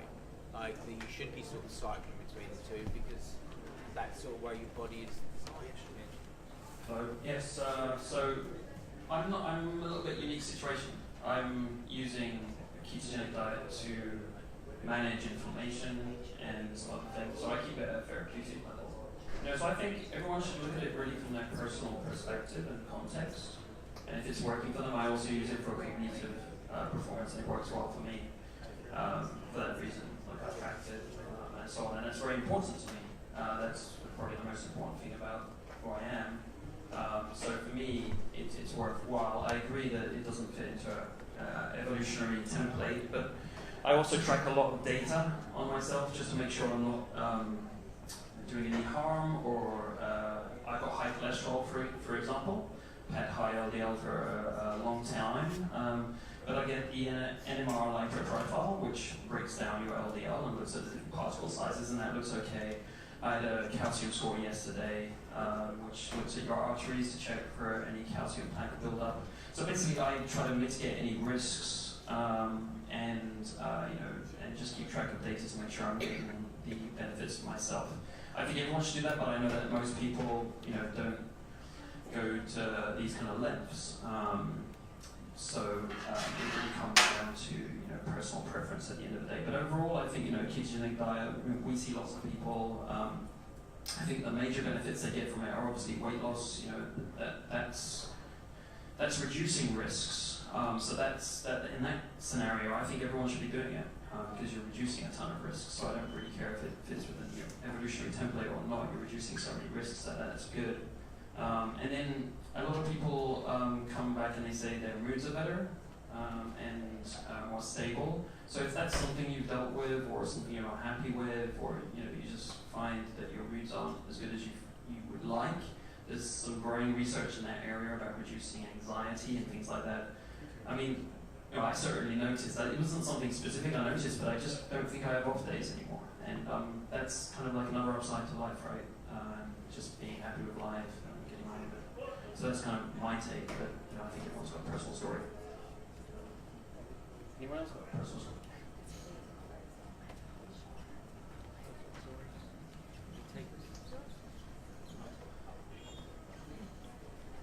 So my brother's an Ayurvedic doctor, and one of the things from Ayurveda is that you should cycle at some point. If you're doing it for a month, then 30 days, 21 days would be like keto, and then go back to 10 days or 5 days to something else. But just like, a crop needs to cycle, for some reason our bodies need to cycle as well. I don't know what the scientific thing of that is. Yeah, I'm not against, having glucose sometime. Every now and again I'll do it. I don't think it's a big problem. I don't know if I subscribe, for me personally, I wouldn't be doing it every week, but once in a while if I'm out and someone's pestering me about cake or something, it's not the end of the world if I have a bite of cake. I've done that. I've recently started eating a lot of ghee. I don't know if anybody's come across it. It's like 99 or 100% fat. Ghee? Ghee, yeah. And it's changed a lot. I mean, for me, my energy levels are up. I don't feel hungry. I can go for several days without eating. Does everyone know what ghee is? Oh yeah, ghee is it's like clarified butter, but not clarified butter. If I can say, it's made in the same way, but there's a slight difference between ghee and clarified butter. So ghee is made with before you make the butter, you have to culture it. So that's ghee. But if you don't do that, then that's clarified butter. You guys, sorry? So I buy Waitrose to this unpasteurized butter, which has been cultured, and so I use that to make my ghee with. So I usually buy about 12 sticks of butter about once a month, and then I stick in the slow cooker for about 3 hours, and I've got ghee basically. It's the simplest way to make it, and it also keeps the temperature low, so it just separates naturally basically. So there's nothing to do. So yeah, and so I don't know. So you know about unpasteurized. So it's grass-fed, it's unpasteurized, and organic, and all that kind of stuff. So Wayford's the only one that I know that sells it. So just say.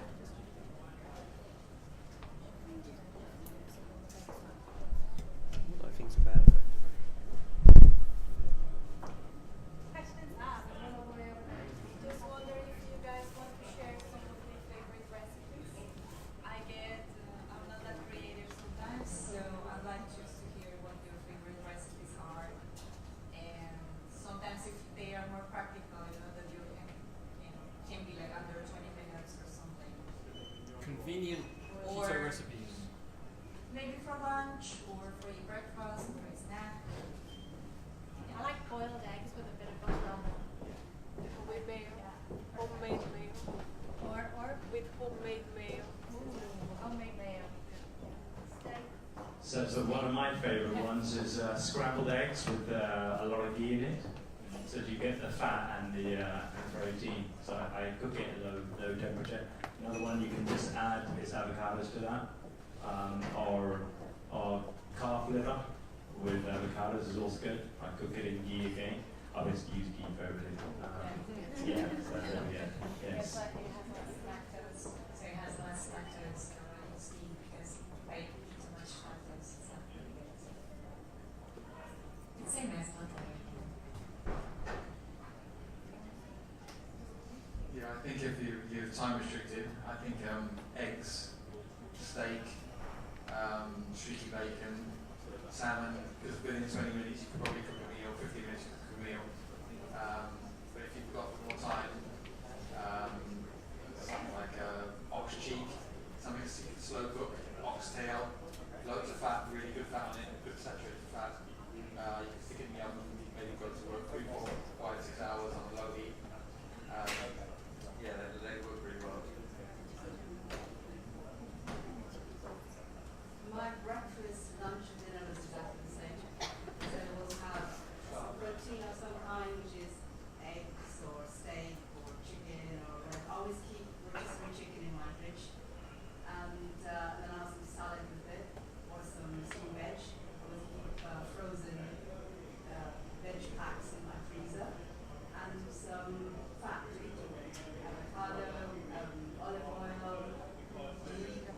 So I try not to keto-fry any foods because that's what got me in there in the first place, like cakes and stuff like that.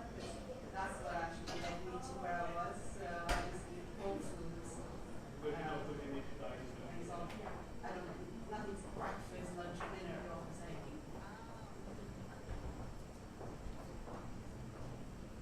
Yeah, Whole Foods in Piccadilly Circus, they do roast chicken, and you can buy half a roast chicken. Sometimes I buy a whole one. Whole one is, I think, it's like £6, and half a one is like £4. And I will just sit there and eat the whole fucking chicken, basically. It will take me over an hour, but I will do it. So you're Ayurvedic, right? Sorry? Are you an Ayurvedic doctor? My brother is. I was just wondering because you said the F word. Well, it just didn't seem appropriate. Ayurvedic doctor saying F words. F word? F word. Oh, right, yes, yes. No, it's not me. My brother's on a very strict diet. He's, was it vegan or something? And so the diet he does is completely different to mine. Well, that makes it okay. That's fine. Then. Okay, all right. That's good, yeah. I thought I said something really Just kidding. I was wondering whether anyone's tried carnivore keto. James. Yeah, I've done carnivore keto before. On your group. Yeah. I usually do, if I've got an event where I need to get really low weight. Shall I move this? Weight ratio, put my event climbing. So what is you go on a carnivore keto diet about 8 weeks before, and I get the point right now to a really low percentage, so basically reduce a lot of power, less weight to carry. So yeah.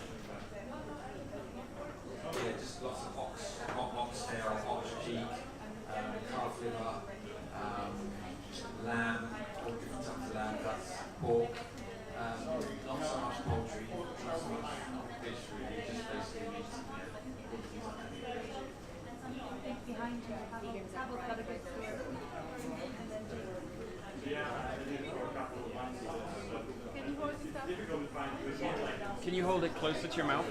Yeah, it's difficult to find here good fatty fats.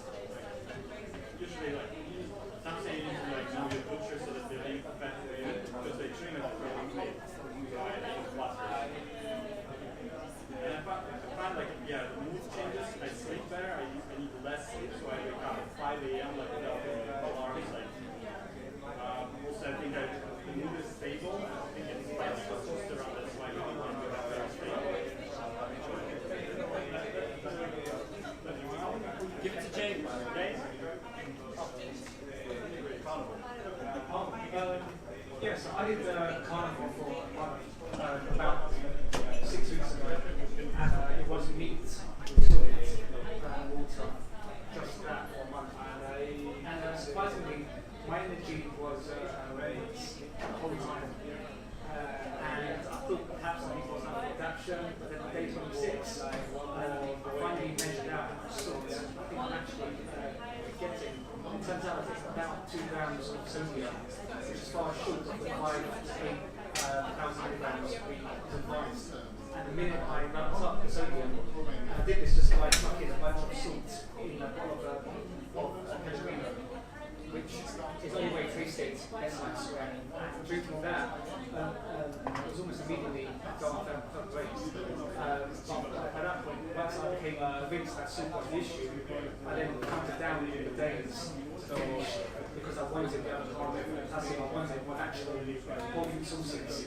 So short for me, carnivore didn't quite give me the wings I wanted. I'm sure it's more to be my implementation than the diet itself.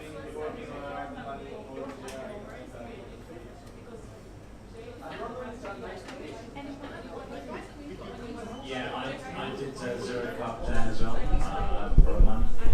Yeah, at that time I didn't know about the salt thing. So I went through lots of cycles of MG up and down. So I just broke it, I think it was on day 26, 27. But yeah, I'd like to try again actually. So I'd like to do that.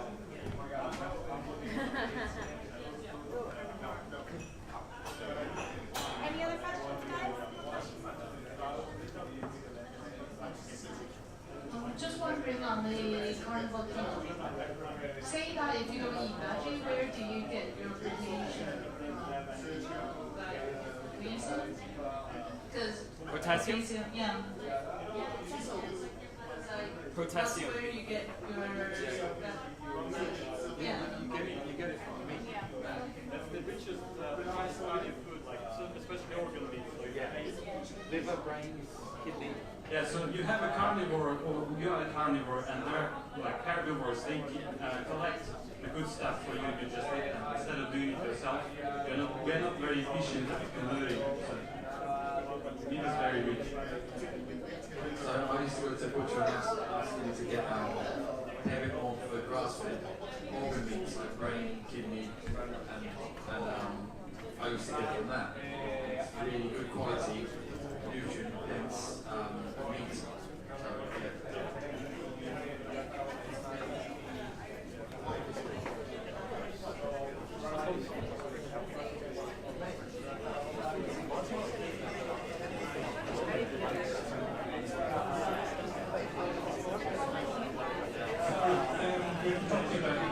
So, Is there an easy way to tell if you're having too much salt?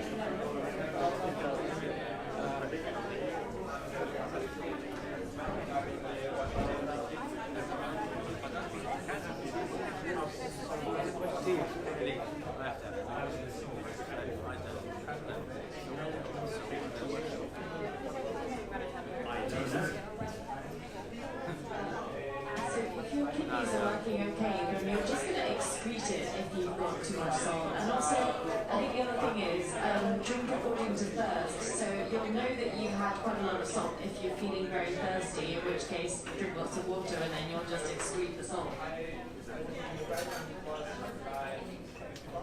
Testing is always a good idea. I mean, with what we're doing, it's a pretty big thing. So, I mean, going and getting a blood test and checking things every now and then is, I mean, not even talking about ketogenic, but just generally was a really good idea, because every one of us is different. So we all have slightly different needs, and that's a good thing to check that kind of thing.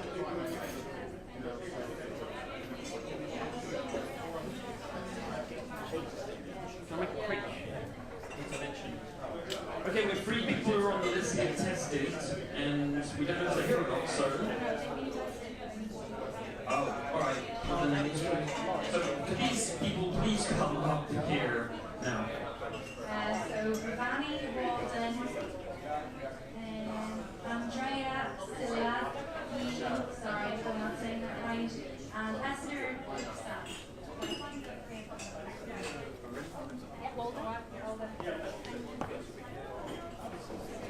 Who wants the magic microphone? Anyone? Is there any chance you might be able to? Is there any chance you might be able to involve the meeting board? I really enjoyed my first meeting last week, and I was glad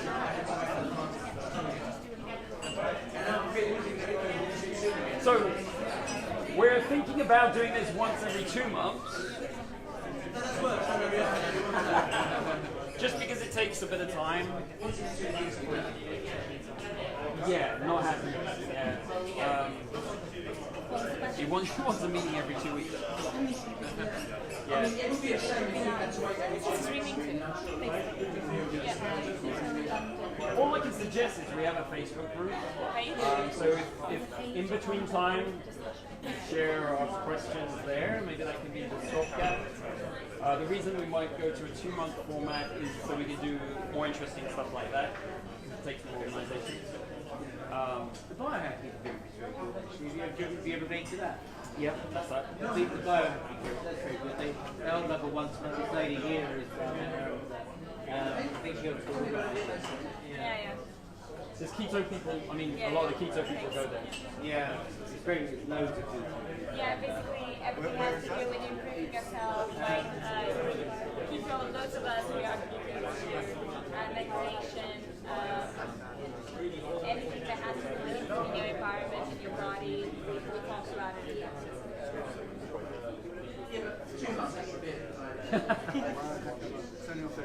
Your vote is taken into consideration. If we could do it every day, we would. I think there was one over there.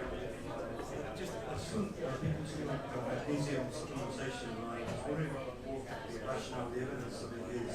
I follow the plant-based diet. Is there any benefit from following the plant-based diet? Could you talk a bit closer? Can you hear me now? Yeah. So I follow the plant-based diet. So I'm assuming I'm getting a lot of magnesium because chlorophylls got a lot of magnesium in it. So what's the rationale for magnesium supplementation? And if so, why the oxide? Not the oxide, which is the one I get everywhere. So one of the reasons we've got a deficiency in magnesium and vitamin D3 is because our bread and the nuts and seeds we eat, they contain something called phytic acid, and because it's not removed before we eat it, it leaches vitamin D3 and calcium and magnesium from our bodies. And I'm not saying it's the only reason, but it's one of the contributing factors to that. So if you eat a lot of bread, it will start leaching magnesium from your body. I found it's very good to sleep. I mean, it's practical. I mean, I don't know, much about it in terms of the science, but whenever I had an extra salt bar, I definitely sleep better. That night. Noticeably so. So there might be an explanation for that. Yeah. I mean, I do them regularly, so I doubt my magnesium deficiency. And I take magnesium tablets as well, so I doubt the magnesium deficiency. So I think it's, I don't know. Right, so a lot of people are actually magnesium deficient. So you can get a blood test called a red blood cell magnesium test. You can do it in Biolab in London. They'll do that for you. I tested myself years ago, and it took me about 2 years to get to a normal level of supplementing with magnesium chloride oil and eating a whole foods diet and all this. there's a few reasons, despite the acid, but there's also the fact that our soil doesn't contain as much magnesium as it used to.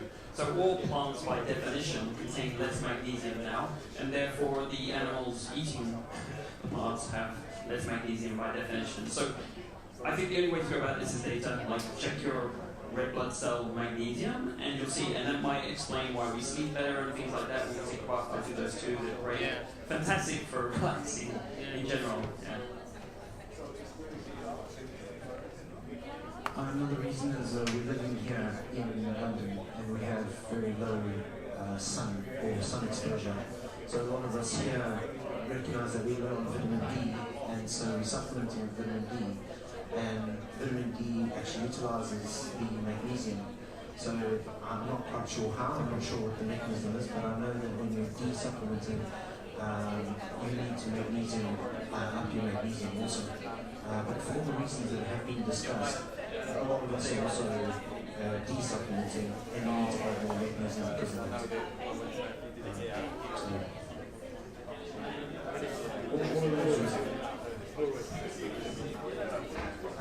Magnesium glutamate is the best. Glycinate is the best one.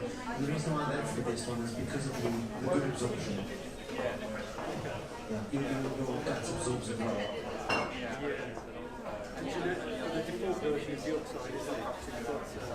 Yeah, avoid those, just go for the glutamate, glycinate, and they just watch your serving size and the number of pills and that kind of thing. That just really people up. But like, being keto doesn't mean you need more magnesium than what that's I was saying to be the reverse. Food's no good enough in time. The way we've been farming, we're taking a bench. So we're not actually consuming it. The fact that you change the diet, it doesn't mean that you're going to need more magnesium. The fact that you need magnesium is already like with any diet. I knew that about selenium, but I thought just magnesium is the intrinsic chlorophyll. If you're eating a green tea, by definition. Just because you're eating something, it doesn't mean that you're absorbing it. Are you chewing your plants 50 times before you swallow them? And even then, are you actually breaking through those chloroplast membranes, because chloroplasts have two membranes?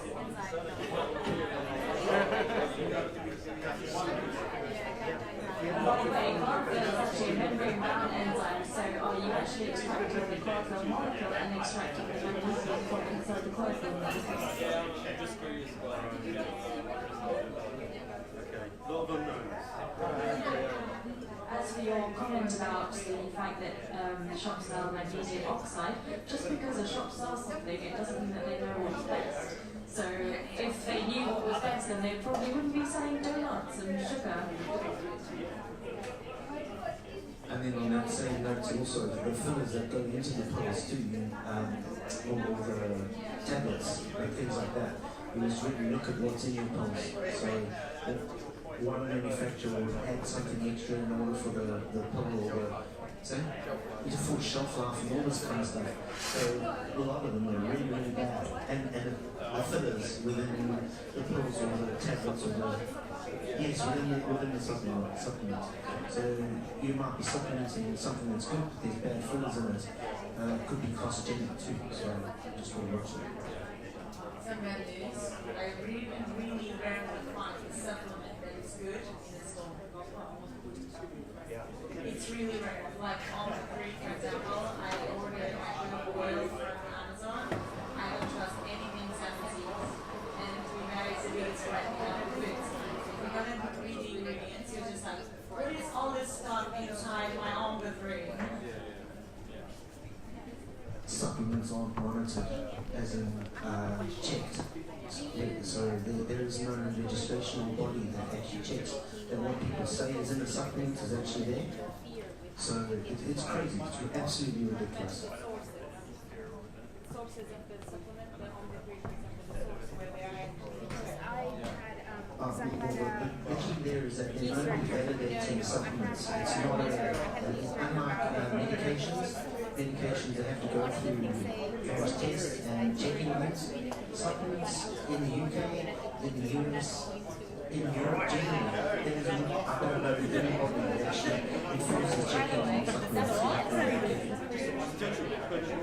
So the concern, the body has various ratios, sodium, potassium is one ratio. So another one, the calcium magnesium ratio. And then if you're supplementing too much magnesium, because you get your calcium ratio out of whack. The latest studies on calcium is that we should not be supplementing calcium at all. What happens is when you supplement with calcium, you're actually starting to leach the calcium out of your bones. So what you need to be doing is supplementing with vitamin D, and I can't remember there was something else in order to so it's the changing of, it's the retaining of the calcium in the bones that is the most important thing. And we've all been led to believe that we need to supplement with calcium in order to get that calcium into the bones. I find the exact opposite. So keto is the one that actually retains the calcium in the bones. And I think that D helps to push it into the bones when K2 holds it there. So don't supplement with calcium. Drop all calcium supplements. And when I say that, because I know this is publicly being broadcast, I mean everybody's different. But that is the general science, and we need to check things with tests.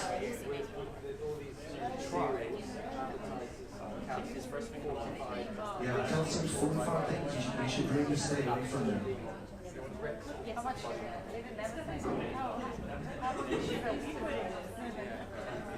Low fat, low sugar. I guess I'm just concerned about things in isolation. I go away. No fat, no. Do I need to worry about magnesium?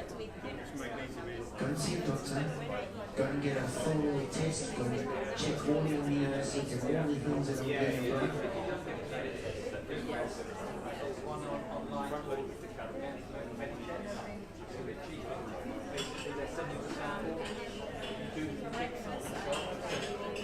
Send it back to the lab, and they do a full blood work on you, as in RBM, calcium,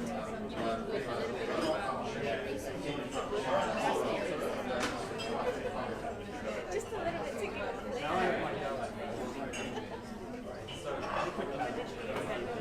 The same at NHS,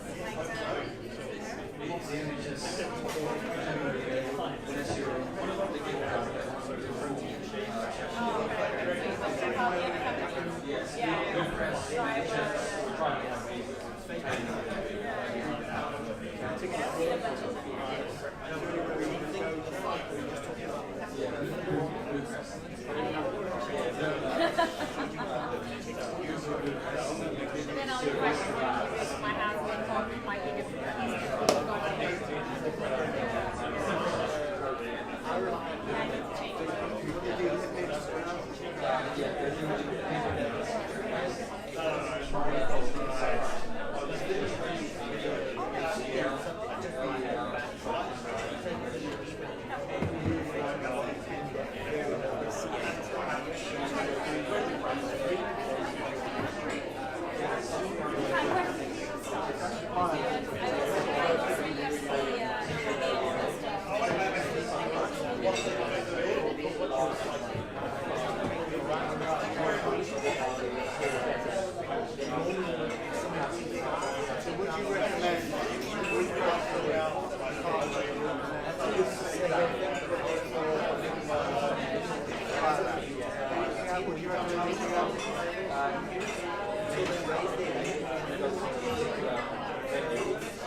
guarantee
Yes. What's up? What's your opinion on that? It's every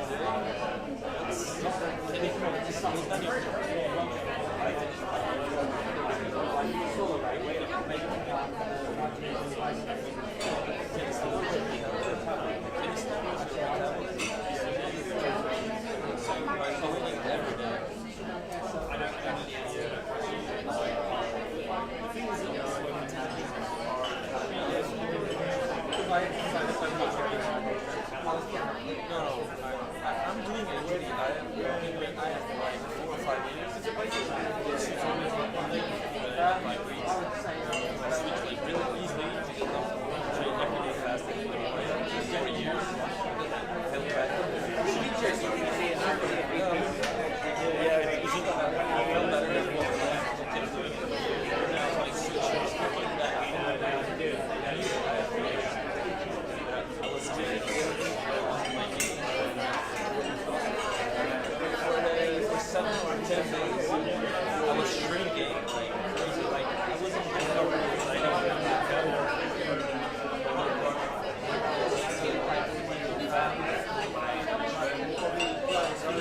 all my legs were gone. I lost 15 pounds.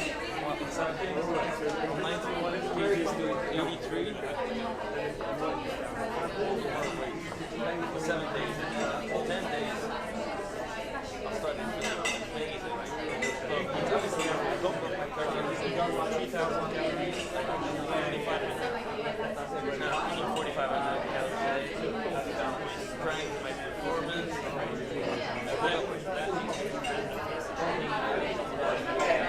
So,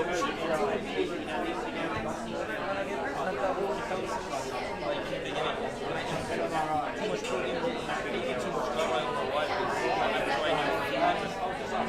I'm experimenting. So what I do the next day, 2 days out, experience fasting training the day after, and then intermittent fasting step during the workout, and my fasting can feel the switch back up. My body instead of the glucose. I feel slugginess or I use it's strange because I thought I didn't really think that shit I didn't talk to I don't believe it. It's so much power. Amazing. Do this. Bottom position.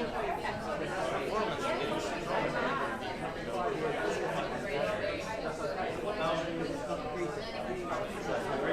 Yeah,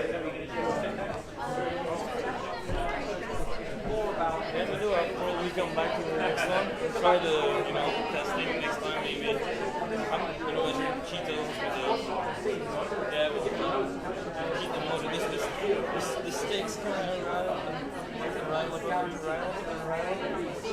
Yeah,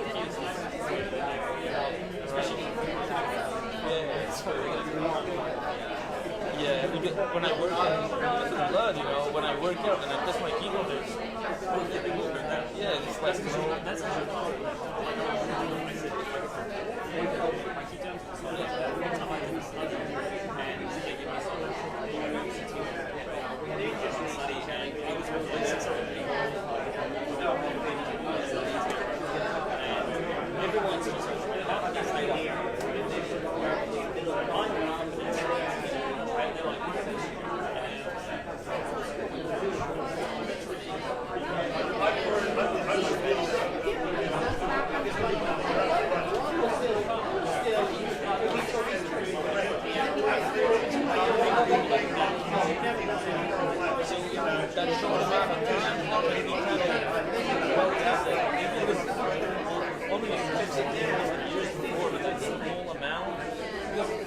I never was a high carb diet.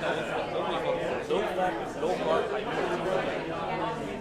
Every time I get rid of the starch, I feel great. So I was eating tons and fruits, vegetables. That was my carb. All kinds of veggies, all kinds of fruits, all kinds of protein. Basically no fat. I was scared. Fat is gonna make me fat, right? That's what I thought.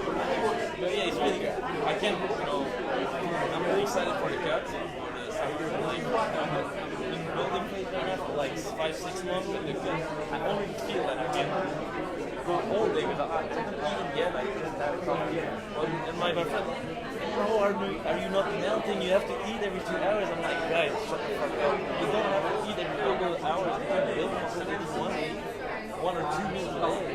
It's just a matter of how you have a big appetite. Yeah, it's really great. I should have eaten more. It's pretty good. I've been in the nutrition fitness for quite some time, but I didn't not so much people that it's all sharing their experience. It's not going faster.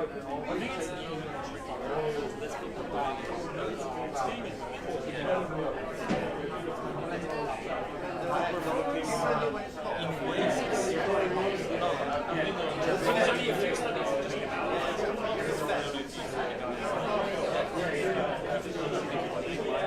the Bible, yes. With I'm following a lot of the work of Dominic D'Agostino. I really like this guy.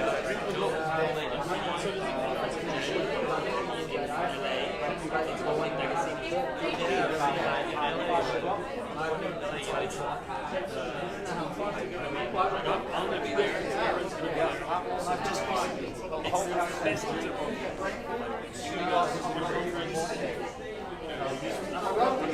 I should go. I've become like more expensive. I just that's good for you. It wasn't it's direct flight. I think we'll get ahead of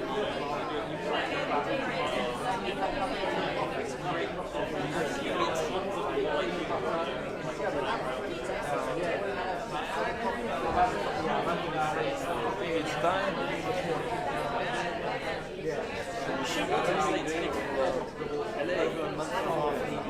I need to go. Yeah, good idea.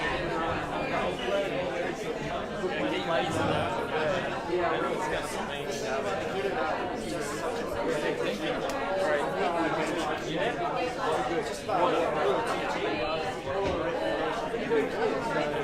Before I did it, I wanted to make sure that I was fully checking. When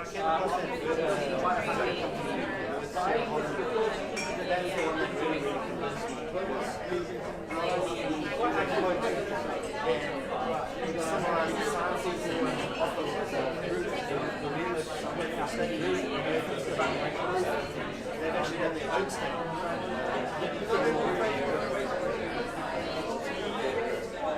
diabetic patients. Just released the results. About 6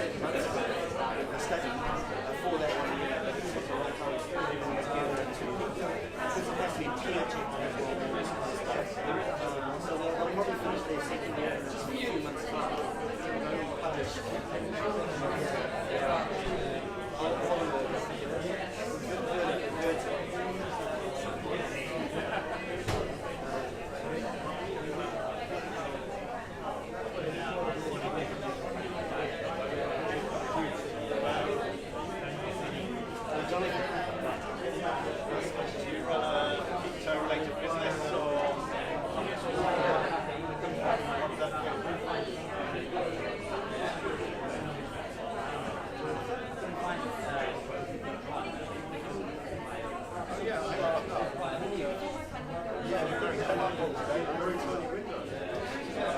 tried to make it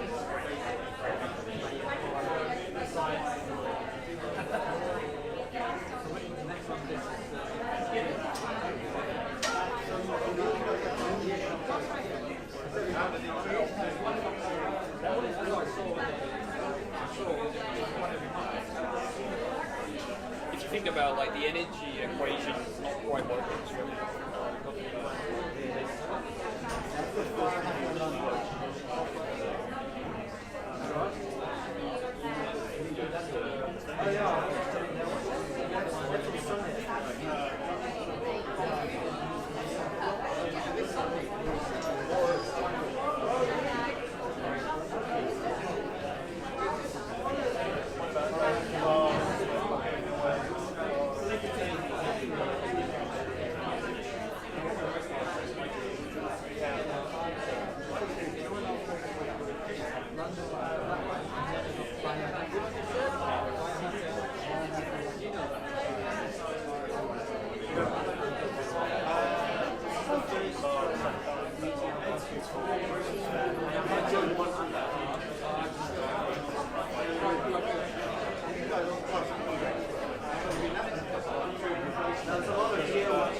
It's not broken, it's just, see?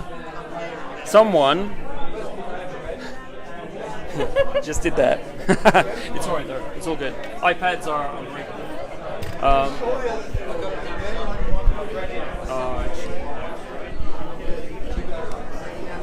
What is this for?